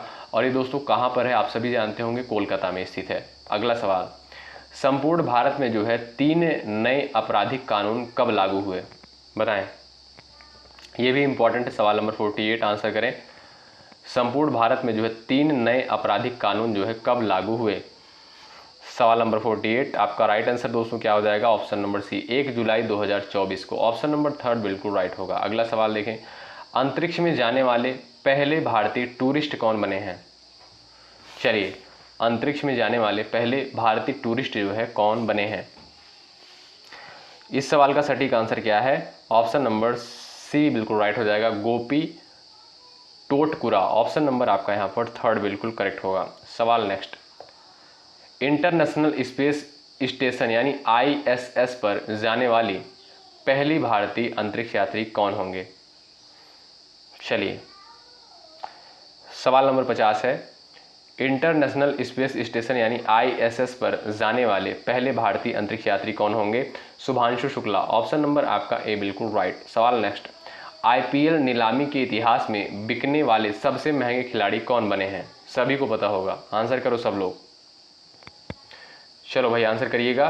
राइट आंसर क्या हो जाएगा? IPL नीलामी के इतिहास में बिकने वाले सबसे महंगे खिलाड़ी जो है कौन बने हैं? आपका सटीक आंसर इस सवाल के लिए क्या हो जाएगा भाई? Rishabh Pant. Option number A बिल्कुल राइट आंसर होगा। अगला सवाल ये रहा, IPL नीलामी इतिहास में जो है बिकने वाले सबसे युवा खिलाड़ी कौन बने हैं? बताएं। चलो भाई आंसर करो फटाफट। सवाल नंबर 52 का, IPL नीलामी इतिहास में बिकने वाले सबसे युवा खिलाड़ी कौन बने हैं? वैभव सूर्यवंशी। ऑप्शन नंबर आपका बी बिल्कुल राइट आंसर होगा। महत्वपूर्ण है, देश का पहला सीमावर्ती और सौर गांव का नाम बताएं जो गुजरात में है। बताइए, देश का पहला जो है सीमावर्ती सौर गांव का नाम बताइए जो कहां पर स्थित है? गुजरात में। तो वो है दोस्तों आपका मसाली गांव। ऑप्शन नंबर आपका ए बिल्कुल करेक्ट है। सवाल नेक्स्ट, इस क्लास को जो है आप लोग 2 से 3 बार जरूर देख लीजिएगा। उत्तर प्रदेश का 76वां अस्थायी जिला किसे घोषित किया गया था?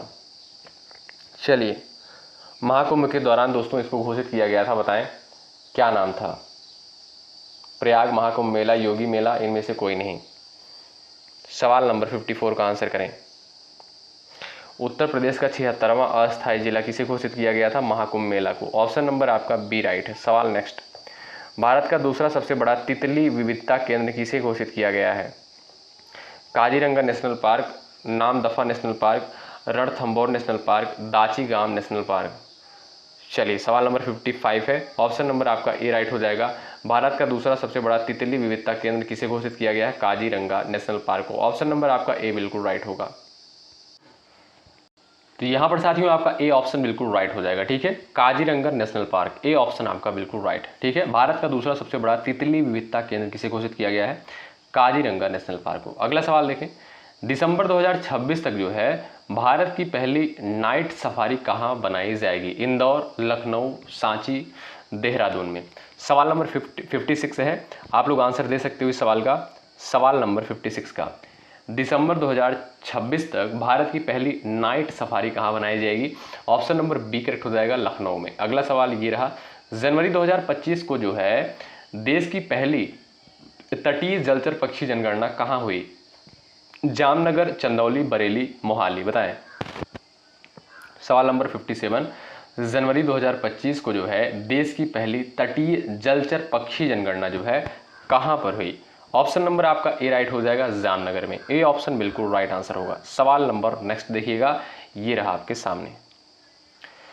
हाल ही में जो है कौन सा हवाई अड्डा भारत का जो है पहला शून्य कचरा हवाई अड्डा बन गया है? यहाँ पर देखिएगा 4 ऑप्शन आपके सामने दिए गए हैं, बताएं आप लोग। हाल ही में कौन सा हवाई अड्डा जो है भारत का पहला शून्य कचरा हवाई अड्डा बन गया है? यहाँ पर 4 ऑप्शन दिए गए हैं, पहला, दूसरा, तीसरा और आपका दिया है यहाँ पर दोस्तों चौथा। बताएं। चलिए, यहाँ पर आपका राइट आंसर इस सवाल के लिए क्या है बताओ? इंदौर का दोस्तों देवी अहिल्या होलकर हवाई अड्डा जो है ये आपका शून्य कचरा हवाई अड्डा बन गया है भारत का। ठीक है, ऑप्शन नंबर आपका जो यहाँ पर 3 दिया है बिल्कुल राइट आंसर हो जाएगा, इंदौर का देवी अहिल्याबाई होलकर हवाई अड्डा। अगला सवाल देखें, ये रहा, दुनिया का सबसे ऊंचा रेलवे पुल जो है कहाँ बनकर तैयार हुआ? जम्मू कश्मीर, लद्दाख, असम, अरुणाचल प्रदेश। सवाल नंबर 59 है, सभी लोग आंसर देने का प्रयास करें। चलिए, इस क्वेश्चन का करेक्ट आंसर क्या है बताएं आप लोग।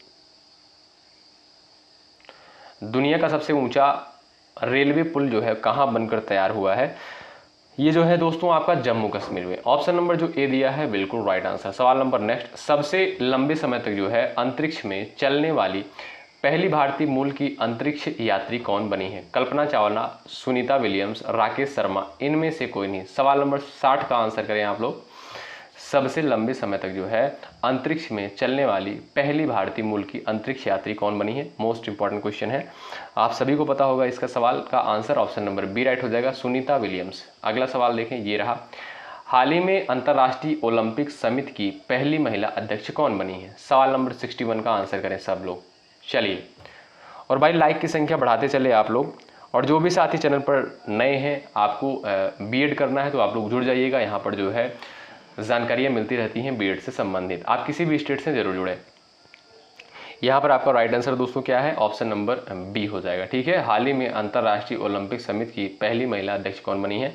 Christie Coventry. Option number B आपका राइट। सवाल नंबर नेक्स्ट देखें, इंडियन ओलंपिक एसोसिएशन की पहली महिला अध्यक्ष कौन बनी है? बताएं, ये महत्वपूर्ण है आपके लिए। बताओ सही आंसर क्या है इस सवाल के लिए?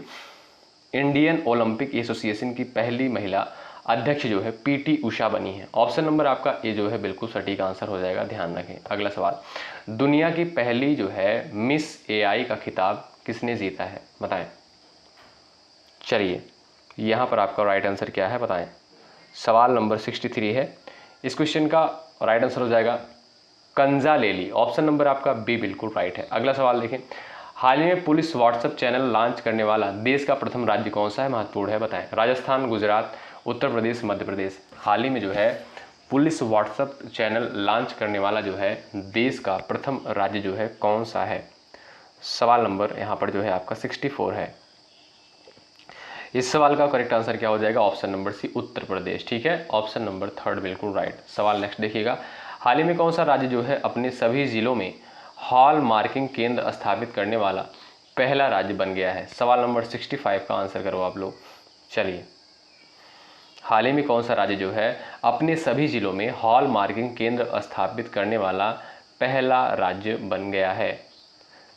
चलिए बताएं। ऑप्शन नंबर आपका यहाँ पर दोस्तों राइट हो जाएगा, ऑप्शन नंबर ए, केरल। ठीक है, ऑप्शन नंबर आपका ए करेक्ट है। हाल ही में जारी मानव विकास सूचकांक 2025 में भारत की रैंकिंग क्या है रही है? चलिए, हाल ही में जारी मानव विकास सूचकांक 2025 में जो है भारत की रैंक क्या रही? 132, 30, 140, 161। सवाल नंबर 66 है। यहाँ पर आपका करेक्ट आंसर क्या है इस सवाल के लिए प्रयास कर सकते हो। जो भी साथी जा रहे हैं बी ऑप्शन पर बिल्कुल राइट है। हाल ही में जारी मानव विकास सूचकांक 2025 में भारत की रैंक जो है 130 रही है, बी ऑप्शन आपका राइट। सवाल नेक्स्ट, संयुक्त राष्ट्र की वर्ल्ड हैप्पीनेस इंडेक्स 2025 में जो है खुशहाल देश में भारत की रैंकिंग क्या है? बताएं। चलिए, यानी संयुक्त राष्ट्र की वर्ल्ड हैप्पीनेस इंडेक्स 2025 के अनुसार खुशहाल देश में जो है भारत की रैंकिंग क्या है?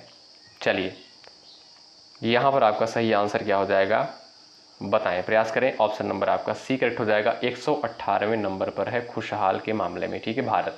और पहले नंबर पर दोस्तों आपका कौन सा देश है? फिनलैंड है, ठीक है, खुशी के मामले में। अगला सवाल देखें, वर्ष 2024 में जो है साइबर हमले के मामले में भारत किस स्थान पर है? 1, 2, 3, 4 बताएं। चलिए आंसर करें इस सवाल का।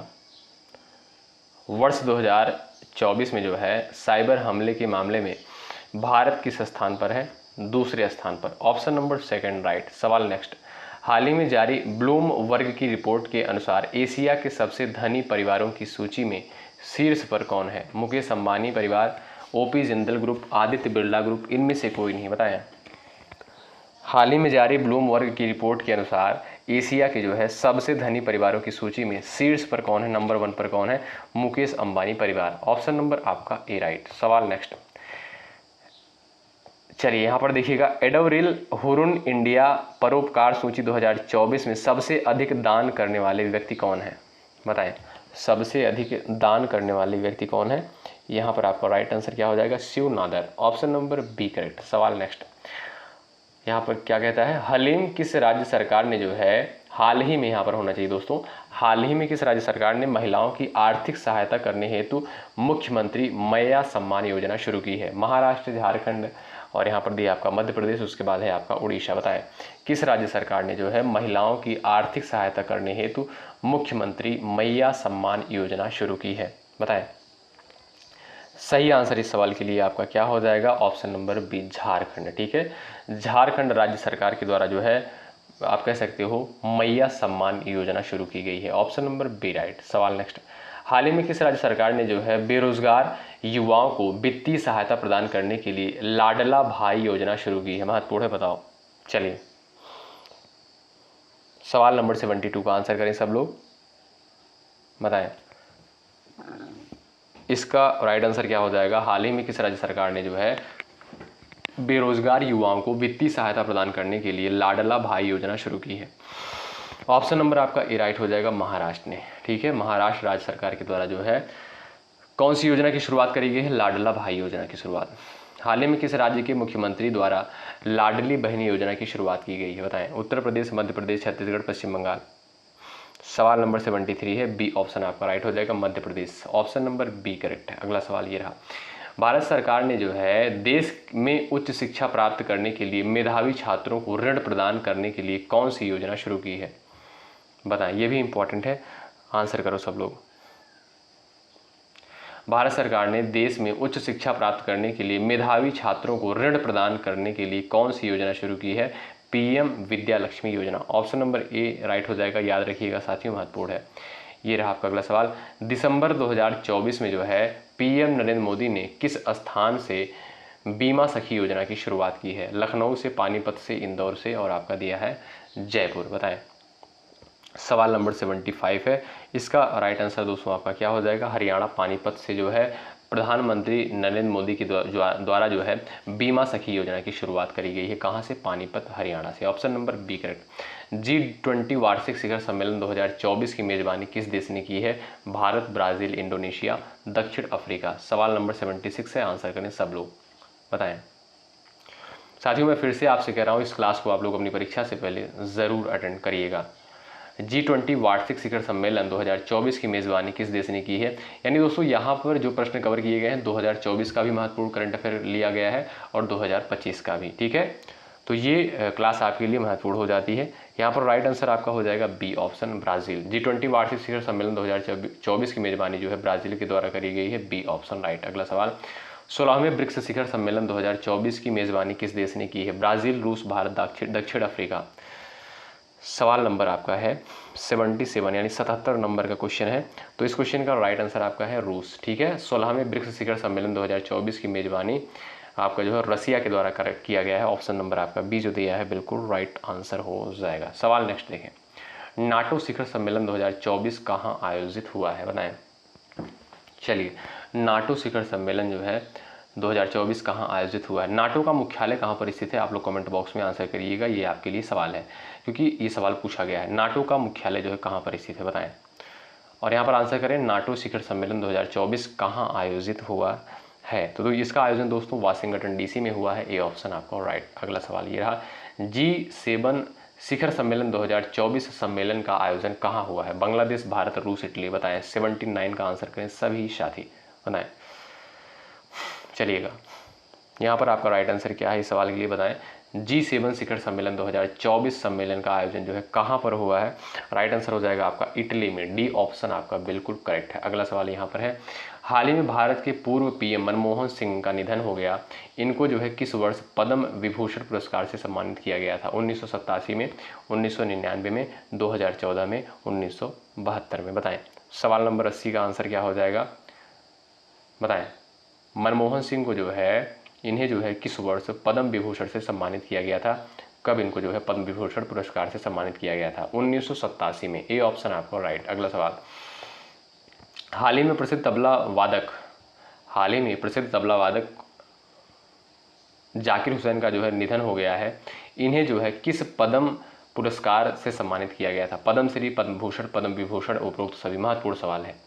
चलिए, यहाँ पर आपका सही आंसर क्या है, आप कहोगे सर उपरोक्त सभी, यानी पद्मश्री से भी सम्मानित किया गया था, पद्म भूषण से भी और पद्म विभूषण से, यानी तीनों सम्मान से जो है सम्मानित किया गया था। किसे, याद रखिएगा किसे भाई, प्रसिद्ध तबला वादक थे जाकिर हुसैन को। ऑप्शन नंबर आपका डी यहाँ पर बिल्कुल राइट। ये रहा आपका अगला सवाल, दिसंबर 2024 में दुनिया के सबसे युवा शतरंज चैंपियन कौन बने हैं, सवाल नंबर 82 है, आप लोग आंसर करो इस सवाल का। दिसंबर 2024 में दुनिया के सबसे युवा शतरंज चैंपियन कौन बने हैं, यहाँ पर आपका ए ऑप्शन राइट हो जाएगा, डी गुकेश। अगला सवाल ये रहा, दिसंबर 2024 में जो है भारतीय रिजर्व बैंक आरबीआई के नए गवर्नर कौन बने हैं? मोस्ट इंपॉर्टेंट क्वेश्चन है। संजय मल्होत्रा, शक्तिकांत दास, रवि मल्होत्रा, इनमें से कोई नहीं। आप सभी साथी जानते होंगे संजय मल्होत्रा को जो है आरबीआई का गवर्नर बनाया गया है। ऑप्शन नंबर आपका ए बिल्कुल राइट हो जाएगा। इसके पहले कौन थे? शक्तिकांत दास। अगला सवाल, टाइम पत्रिका ने जो है किसको वर्ष 2024 का पर्सन ऑफ द ईयर चुना है? डोनाल्ड ट्रंप को, एलन मस्क को, नरेंद्र मोदी को, मुकेश अंबानी को? बताएं। सवाल नंबर 84 का राइट आंसर क्या हो जाएगा? आप सभी साथी प्रयास कर सकते हो। चलिए, टाइम पत्रिका ने किसको वर्ष 2024 का पर्सन ऑफ द ईयर चुना है? डोनाल्ड ट्रंप को। ऑप्शन नंबर आपका ए बिल्कुल राइट है। अगला सवाल देखें, ऑक्सफोर्ड यूनिवर्सिटी प्रेस यहाँ पर दिया है, ऑक्सफोर्ड यूनिवर्सिटी प्रेस ने जो है वर्ड ऑफ द ईयर 2024 किसे जो है चुना है? बताएं। यानी कौन से शब्द को जो है वर्ड ऑफ द ईयर चुना गया है? बताएं, कौन से शब्द को जो है चुना गया है? बताओ। राइट आंसर क्या हो जाएगा? बड़ा इंपॉर्टेंट क्वेश्चन है, पूछा जा सकता है पेपर में। किस शब्द को जो है चुना गया है ऑक्सफोर्ड यूनिवर्सिटी के द्वारा 2024 के लिए? चलिए, यहाँ पर राइट आंसर आपका क्या है? बताएं। ऑप्शन नंबर यहाँ पर जो भी साथी सी पर जा रहे हैं बिल्कुल राइट है, ब्रेन रॉट शब्द को चुना गया है, ध्यान रखिएगा। Option number third right. अगला सवाल, हाल ही में बिहार की प्रसिद्ध लोक गायिका शारदा सिन्हा का निधन हो गया, इन्हें किस वर्ष पद्म भूषण पुरस्कार से सम्मानित किया गया था? चलिए, इसका राइट आंसर क्या हो जाएगा? आप कहोगे सर ऑप्शन नंबर सी बिल्कुल राइट हो जाएगा, 2018 में। ठीक है, सी ऑप्शन वाले साथी बिल्कुल राइट हो जाएंगे। सवाल नंबर नेक्स्ट, भारत के नए नियंत्रक एवं महालेखा परीक्षक कौन बनाए गए हैं? ये भी महत्वपूर्ण सवाल है, बताएं।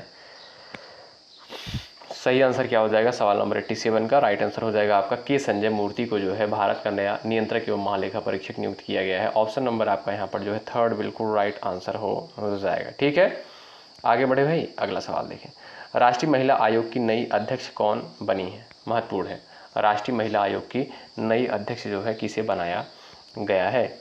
विजया किशोर शाह को। याद रखिएगा, विजया किशोर शाह को जो है राष्ट्रीय महिला आयोग का नया अध्यक्ष बनाया गया है। अगला सवाल ये रहा, हाल ही में देश का पहला संविधान संग्रहालय किस राज्य में खोला गया? हरियाणा, पश्चिम बंगाल, मणिपुर, उड़ीसा? बताएं। सवाल नंबर 90 का आंसर क्या हो जाएगा?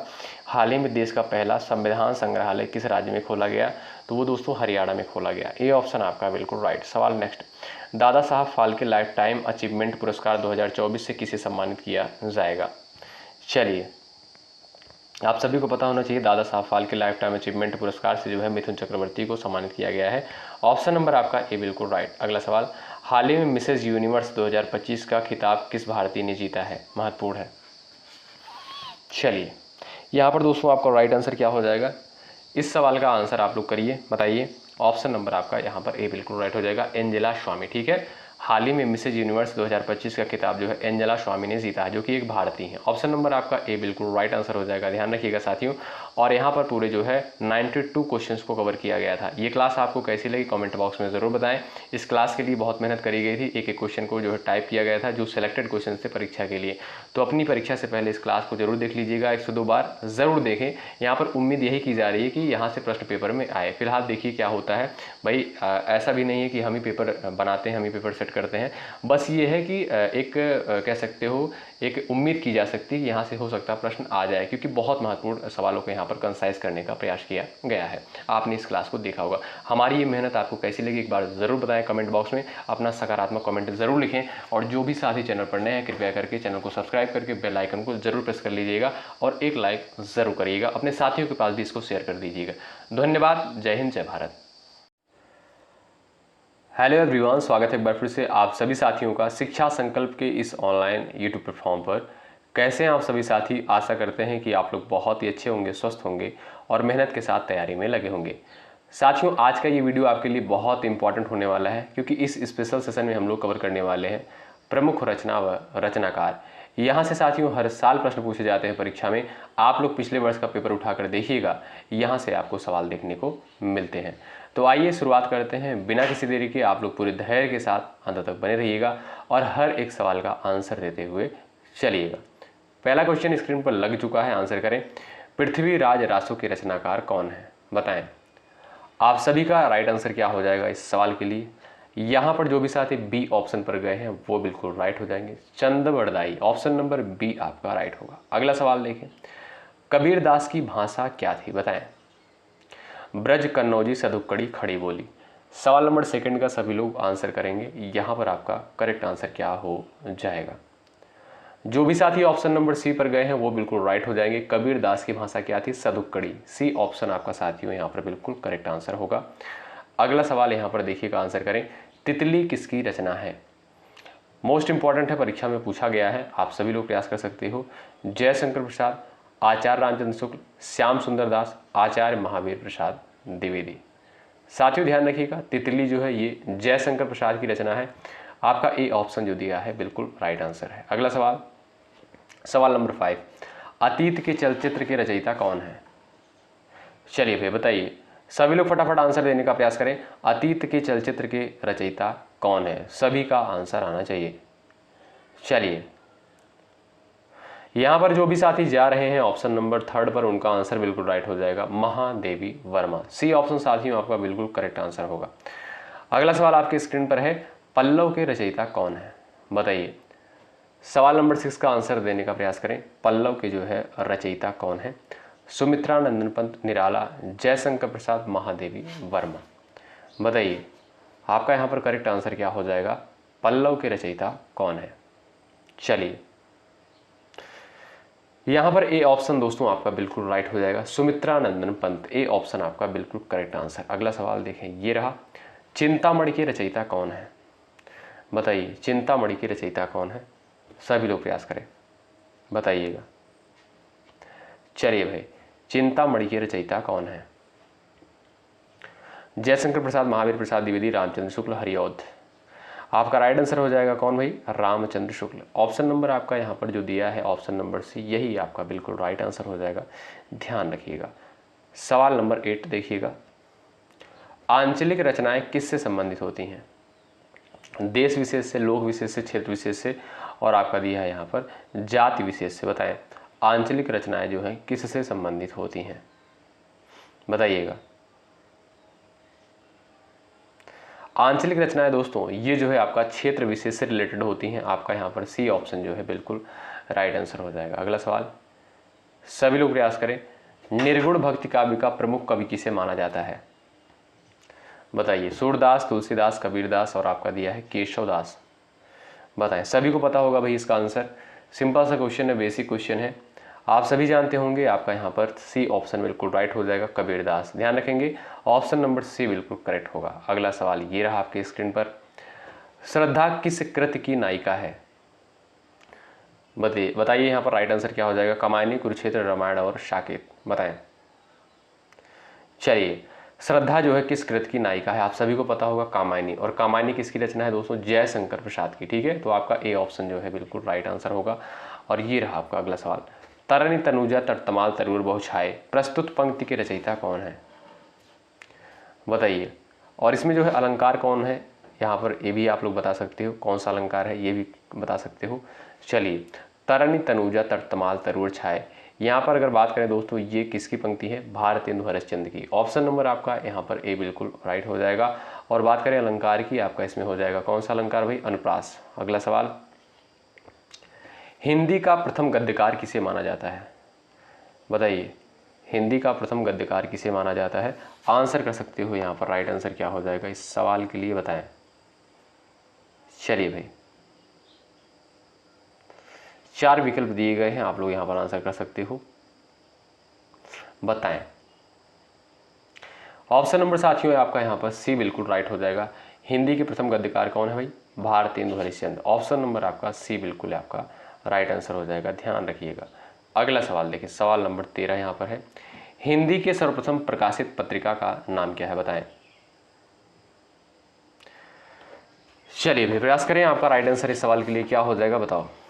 चलिए आप कहोगे सर उत्तंड मार्तंड, ऑप्शन नंबर बी करेक्ट हो जाएगा। और इसका संपादन किसके द्वारा किया गया था, जुगल किशोर के द्वारा, पंडित जुगल किशोर शुक्ल के द्वारा। ठीक है, तो आपका बी ऑप्शन यहाँ पर बिल्कुल राइट हो जाएगा। और इसका प्रकाशन दोस्तों कहाँ से होता है, कलकत्ता से होता है 30 मई 1826 को। ठीक है, अगला सवाल ये रहा आपके सामने, आंसर करें। जवाब देने का यहाँ पर आप लोग प्रयास करिएगा। छायावाद के प्रवर्तक का नाम बताइए। बताइए भाई, छायावाद के प्रवर्तक का नाम बताइए। फटाफट आंसर देने का प्रयास करें। ये सभी प्रश्न जो है सिलेक्टेड है, इंपॉर्टेंट है परीक्षा के दृष्टिकोण से, बताएं। चलिए, छायावाद के प्रवर्तक का नाम बताइए। आपका होगा sir Jaishankar Prasad. Option number D जो दिया है बिल्कुल राइट आंसर हो जाएगा इस सवाल के लिए। अगला सवाल ये रहा, आंसर करें। प्रेमचंद के अधूरे उपन्यास का नाम क्या है? बताइए, प्रेमचंद के जो है अधूरे उपन्यास का नाम क्या है? गबन, रंगभूमि, मंगलसूत्र और आपका दिया है सेवा सदन। चलो भाई आंसर करो सब लोग। और भाई जो भी साथी जुड़ चुके हैं क्लास में, एक बार सभी लोग सेशन को लाइक कर देंगे और अपने साथियों के पास भी शेयर कर देंगे। जो भी साथी चैनल पर नए हैं कृपया करके चैनल से जुड़ जाएंगे, सब्सक्राइब करके बेल आइकन को जरूर प्रेस कर लीजिएगा, निश्चित रूप से हेल्प मिलेगी आपको यहाँ से। प्रेमचंद के अधूरे उपन्यास का नाम क्या है? आप सभी जानते होंगे मंगलसूत्र। सी ऑप्शन आपका राइट। अगला सवाल ये रहा आपके स्क्रीन पर। चलिए, रामधारी सिंह दिनकर को भारतीय ज्ञानपीठ पुरस्कार कब प्राप्त हुआ था? बताइए, सभी लोग प्रयास करें। रामधारी सिंह दिनकर को भारतीय ज्ञानपीठ पुरस्कार जो है किसके लिए प्राप्त हुआ था? वेरी इंपॉर्टेंट सवाल है, एग्जाम में पूछा गया है, आप सभी जानते होंगे। यहाँ पर जो भी साथी जा रहे हैं ऑप्शन नंबर डी पर, वो बिल्कुल राइट हो जाएंगे। उर्वशी के लिए साथियों रामधारी सिंह दिनकर को जो है ज्ञानपीठ पुरस्कार जो है मिला था कब? 1972 में। ठीक है, तो आपका डी ऑप्शन यहाँ पर बिल्कुल करेक्ट। अगला सवाल देखें। हिंदी साहित्य के इतिहास के सर्वप्रथम लेखक का नाम बताइए। चलिए, हिंदी साहित्य के इतिहास के सर्वप्रथम लेखक का नाम बताइए। चलिए, सभी लोग प्रयास करें। आपका सटीक और सही आंसर क्या हो जाएगा इस सवाल के लिए बता दो। सब लोग आंसर कर दो फटाफट भाई। Garcin de Tassy. Option number यहाँ पर जो डी दिया है साथियों, यही आपका बिल्कुल राइट आंसर हो जाएगा। डी ऑप्शन बिल्कुल करेक्ट आंसर होगा। अगला सवाल ये रहा, सवाल नंबर 18। पद्मावत किसकी रचना है? बताइए, पद्मावत किसकी रचना है? 4 ऑप्शन दिए गए हैं, सभी लोग आंसर छाप दो फटाफट। पद्मावत जो है किसकी रचना है बताएं। चलिए, मलिक मोहम्मद जायसी की। आपका डी ऑप्शन जो दिया है बिल्कुल राइट आंसर हो जाएगा। पद्मावत जो है किसकी है? मलिक मोहम्मद जायसी की। डी ऑप्शन आपका बिल्कुल करेक्ट आंसर होगा। अगला सवाल यहाँ पर है, पैताल पचीसी के रचनाकार कौन है? चलिए,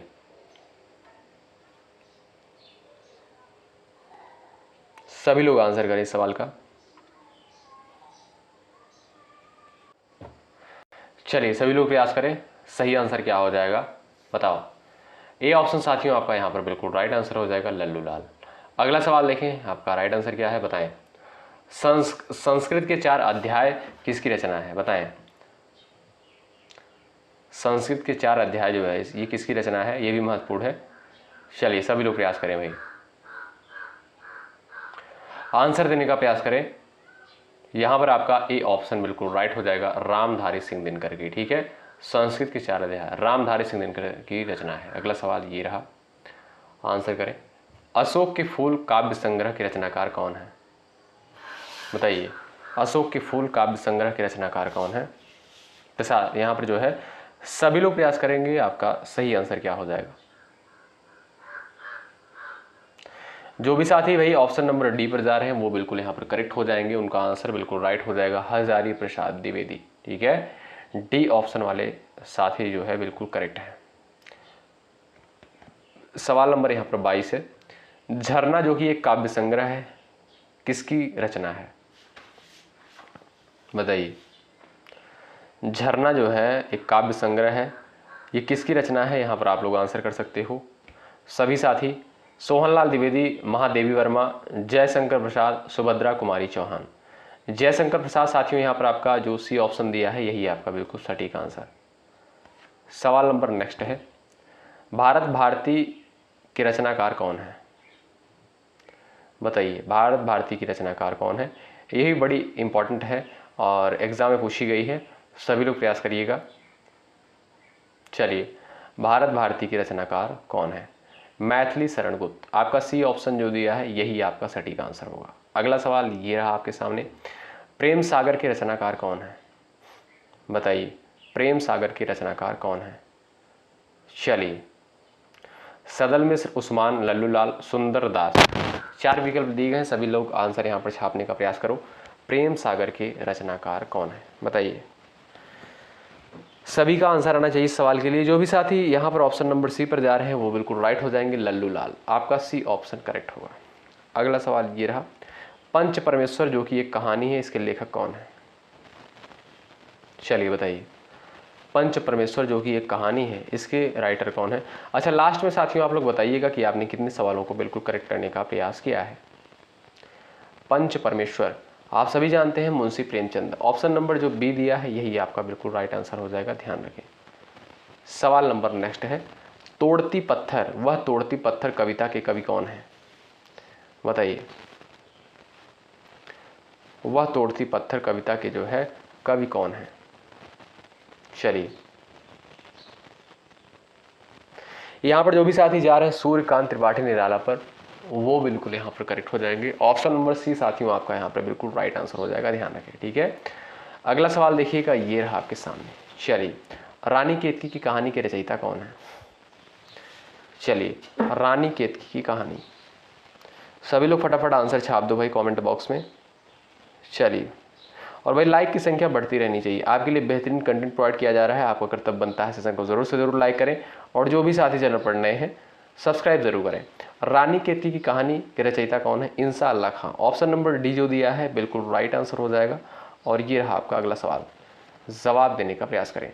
रसिक प्रिया के रचयिता कौन है? बताइए, रसिक प्रिया के रचयिता कौन है? चलिए, सभी लोग आंसर देने का प्रयास करें। यहां पर जो भी साथी डी ऑप्शन पर गए हैं वो बिल्कुल राइट हो जाएंगे, केशव दास। आपका डी ऑप्शन साथियों बिल्कुल राइट आंसर होगा। अगला सवाल ये रहा आपके सामने, चलिए आंसर करें। कूटज के रचयिता कौन है? बताइए, कूटज के रचयिता कौन है? आप सभी लोग आंसर छाप दोगे, इस सवाल का महत्वपूर्ण है। चलिए, सभी सिलेक्टेड क्वेश्चन है साथियों परीक्षा के दृष्टिकोण से। कूटज के रचयिता कौन है? आचार्य हजारी प्रसाद द्विवेदी। कौन? आचार्य हजारी प्रसाद द्विवेदी। आपका यहाँ पर बी ऑप्शन जो दिया है राइट आंसर है। सवाल नंबर नेक्स्ट, आंसर करें। आंसू काव्य के रचनाकार कौन है? बताइए, सभी लोग प्रयास करें। आंसू काव्य के रचनाकार जो है कौन है? बताइए, सभी लोग प्रयास करें। आप कहोगे sir Jaishankar Prasad. Option number C जो दिया है बिल्कुल राइट आंसर हो जाएगा। और ये रहा आपका साथियों अगला सवाल, रामचरितमानस की भाषा क्या थी? बताएं, रामचरितमानस की भाषा क्या है? भोजपुरी है, प्राकृत है, ब्रजभाषा है, अवधी है? ये तो सिंपल सा क्वेश्चन आप सभी को पता होगा, प्रयास करो, आंसर करो सब लोग। रामचरितमानस की भाषा क्या है? जो भी साथी ऑप्शन नंबर यहाँ पर डी पर जा रहे हैं वो बिल्कुल राइट है भाई, बहुत होशियार हैं, उनका जवाब बिल्कुल राइट हो जाएगा, डी ऑप्शन बिल्कुल करेक्ट, अवधि हो जाएगा, ठीक है। अगला सवाल ये रहा आपके सामने, भूषण किस रस के कवि माने जाते हैं? चलिए, रौद्र रस, करुण रस, वीर रस, श्रृंगार रस। चलिए प्रयास करें सभी लोग आंसर देने का। बताइए भाई, आप कहोगे सर यहाँ पर राइट आंसर हो जाएगा ऑप्शन नंबर सी, वीर रस। ऑप्शन नंबर आपका यहाँ पर सी बिल्कुल राइट हो जाएगा। वीर रस का स्थायी भाव क्या होता है दोस्तों? उत्साह होता है। चलिए आंसर करें यहाँ पर, रामचरितमानस में कितने कांड हैं? बताइए, रामचरितमानस में कितने कांड हैं? आंसर दे दो फटाफट आप लोग। चलिए चलिए भाई, 4, 5, 7 और आपका यहाँ पर दिया है 8। आप लोग आंसर कर सकते हो। यहाँ पर जो भी साथी कह रहे हैं ऑप्शन नंबर सी वो बिल्कुल राइट है भाई। रामचरितमानस में कितने कांड हैं? 7 कांड हैं। ऑप्शन नंबर सी आपका राइट। ये रहा आपका अगला सवाल, आंसर करो। निम्नलिखित में से कौन सा एक व्यंग्य लेखक है? चलिए, व्यंग्यकार लेखक किसे माना जाता है? बताइएगा, आंसर देने का प्रयास करिएगा। चलिए, व्यंग्य लिखा साथियों, व्यंग्य कर लीजिएगा आप लोग इसको, ठीक है, व्यंग्य कर लीजिएगा, ठीक। आप कहोगे सर हरिशंकर परिशाई। ऑप्शन नंबर आपका जो डी दिया है यही आपका बिल्कुल राइट आंसर होगा। ये रहा आपका अगला सवाल, हिंदी पत्रिका कादम्बनी के संपादक कौन है? हिंदी पत्रिका कादम्बनी के संपादक कौन है? चलिए भाई, सभी लोग प्रयास करें। यहां पर करेक्ट आंसर क्या हो जाएगा? हिंदी पत्रिका कादम्बनी के संपादक कौन है?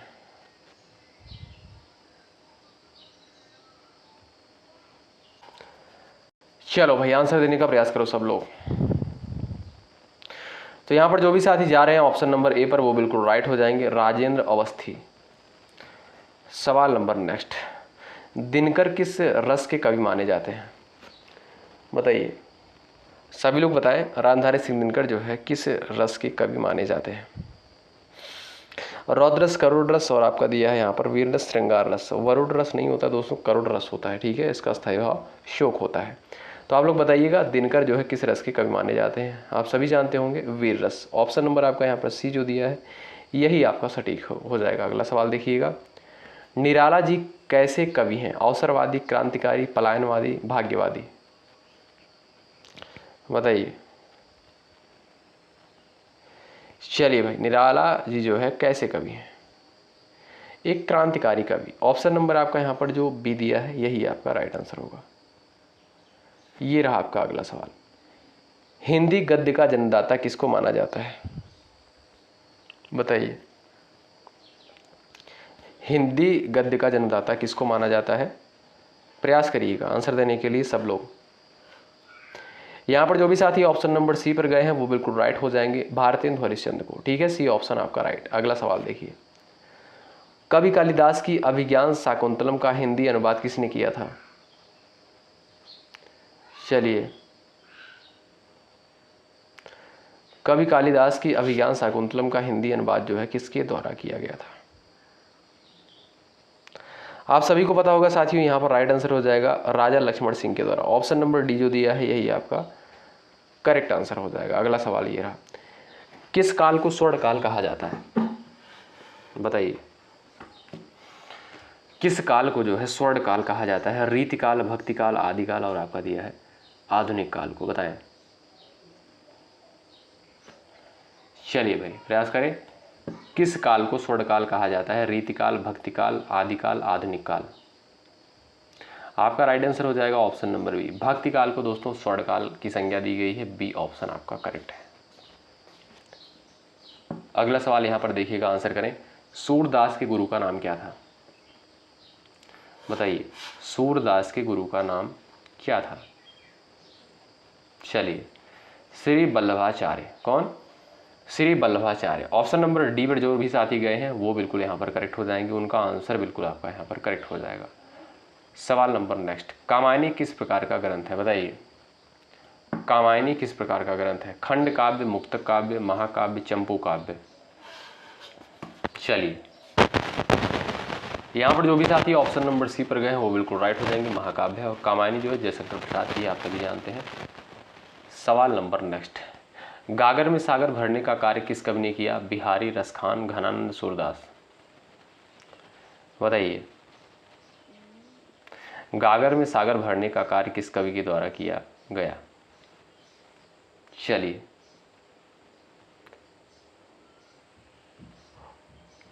सभी लोग प्रयास करें, आपका राइट आंसर हो जाएगा यहाँ पर दोस्तों क्या? बिहारी। ऑप्शन नंबर आपका ए यहाँ पर बिल्कुल राइट आंसर होगा। अगला सवाल, चलिए, महाभोज रचना की प्रधान समस्या को उजागर करने वाले विकल्प को चुनिए। भ्रष्टाचार की समस्या, नारी समस्या, राजनीतिक समस्या, मनोवैज्ञानिक समस्या? चलिए, क्वेश्चन को एक बार आप लोग ध्यान से पढ़ लें और यहाँ पर जो है आंसर देने का प्रयास कर सकते हैं। महाभोज रचना की प्रधान समस्या को उजागर करने वाले विकल्प को चुनिए। आप कहोगे सर राजनीतिक समस्या। ऑप्शन नंबर आपका यहाँ पर सी बिल्कुल राइट हो जाएगा। अगला सवाल देख लो भाई, तोड़ती पत्थर कैसी कविता है? व्यंग्यपरक, उपदेशात्मक, यथार्थवादी, आदर्शवादी? चलिए बताएं, सभी लोग आंसर करें भाई। वह तोड़ती पत्थर एक दोस्तों यथार्थवादी कविता है। ऑप्शन नंबर आपका सी जो दिया है राइट आंसर है। अगला सवाल देखो, यहाँ पर नेक्स्ट क्वेश्चन है, बिहारी किस राजा के दरबारी कवि थे? बताइए, बिहारी किस राजा के दरबारी कवि थे? आंसर कर सकते हो। चलिए, सभी लोग प्रयास करें, बिहारी किस राजा के दरबारी कवि थे? तो राजा जयसिंह। ऑप्शन नंबर आपका सी बिल्कुल यहाँ पर राइट हो जाएगा। ये रहा आपका अगला सवाल, पूस की रात जो कि एक कहानी है, इसके रचनाकार कौन है? बताइए, सब लोग आंसर छाप दो। चलिएगा, भाई अंत तक क्लास में आप लोग बने रहिएगा, इस पूरी क्लास को जरूर देखिएगा आप लोग अपनी परीक्षा से पहले। पूस की रात कहानी के रचनाकार कौन है? Munshi Premchand. Option number A जो दिया है यही आपका बिल्कुल सटीक आंसर हो जाएगा। ध्रुव स्वामिनी नाटक के रचयिता कौन है? बताइए। आप सभी जानते हैं ध्रुव स्वामिनी जो है साथियों एक नाटक है, इसके रचयिता कौन है? आप सभी को पता होगा, जयशंकर प्रसाद। ठीक है, ऑप्शन नंबर साथियों आपका यहाँ पर सी जो दिया है यही आपका बिल्कुल राइट आंसर हो जाएगा, ध्यान रखें। ये रहा आपका अगला सवाल, आंसर करें। आत्मनिर्भरता जो कि एक निबंध है, इसके रचनाकार कौन है? बताइए। आत्मनिर्भरता निबंध है, इसके रचनाकार जो है कौन है? बताएं फटाफट भाई, आंसर देने का प्रयास करो आप लोग। यहां पर बी ऑप्शन आपका बिल्कुल राइट हो जाएगा, बालकृष्ण भट्ट। अगला सवाल, भिक्षुक एक कविता है, इसके रचयिता कौन है? चलिए, भिक्षुक जो है एक कविता है, इसके रचयिता कौन है बता सकते हो? आंसर कर सकते हो? सूर्यकांत त्रिपाठी निराला। ऑप्शन नंबर आपका डी यहां पर बिल्कुल राइट। अगला सवाल ये रहा आपके सामने, आंसर करें। भ्रमर गीत के रचयिता कौन है? बताइए, भ्रमर गीत के रचयिता कौन है? चलिए भाई फटाफट आंसर करो आप लोग। सूरदास, घनानंद, विद्यापति और आपका दिया है शिव सिंह।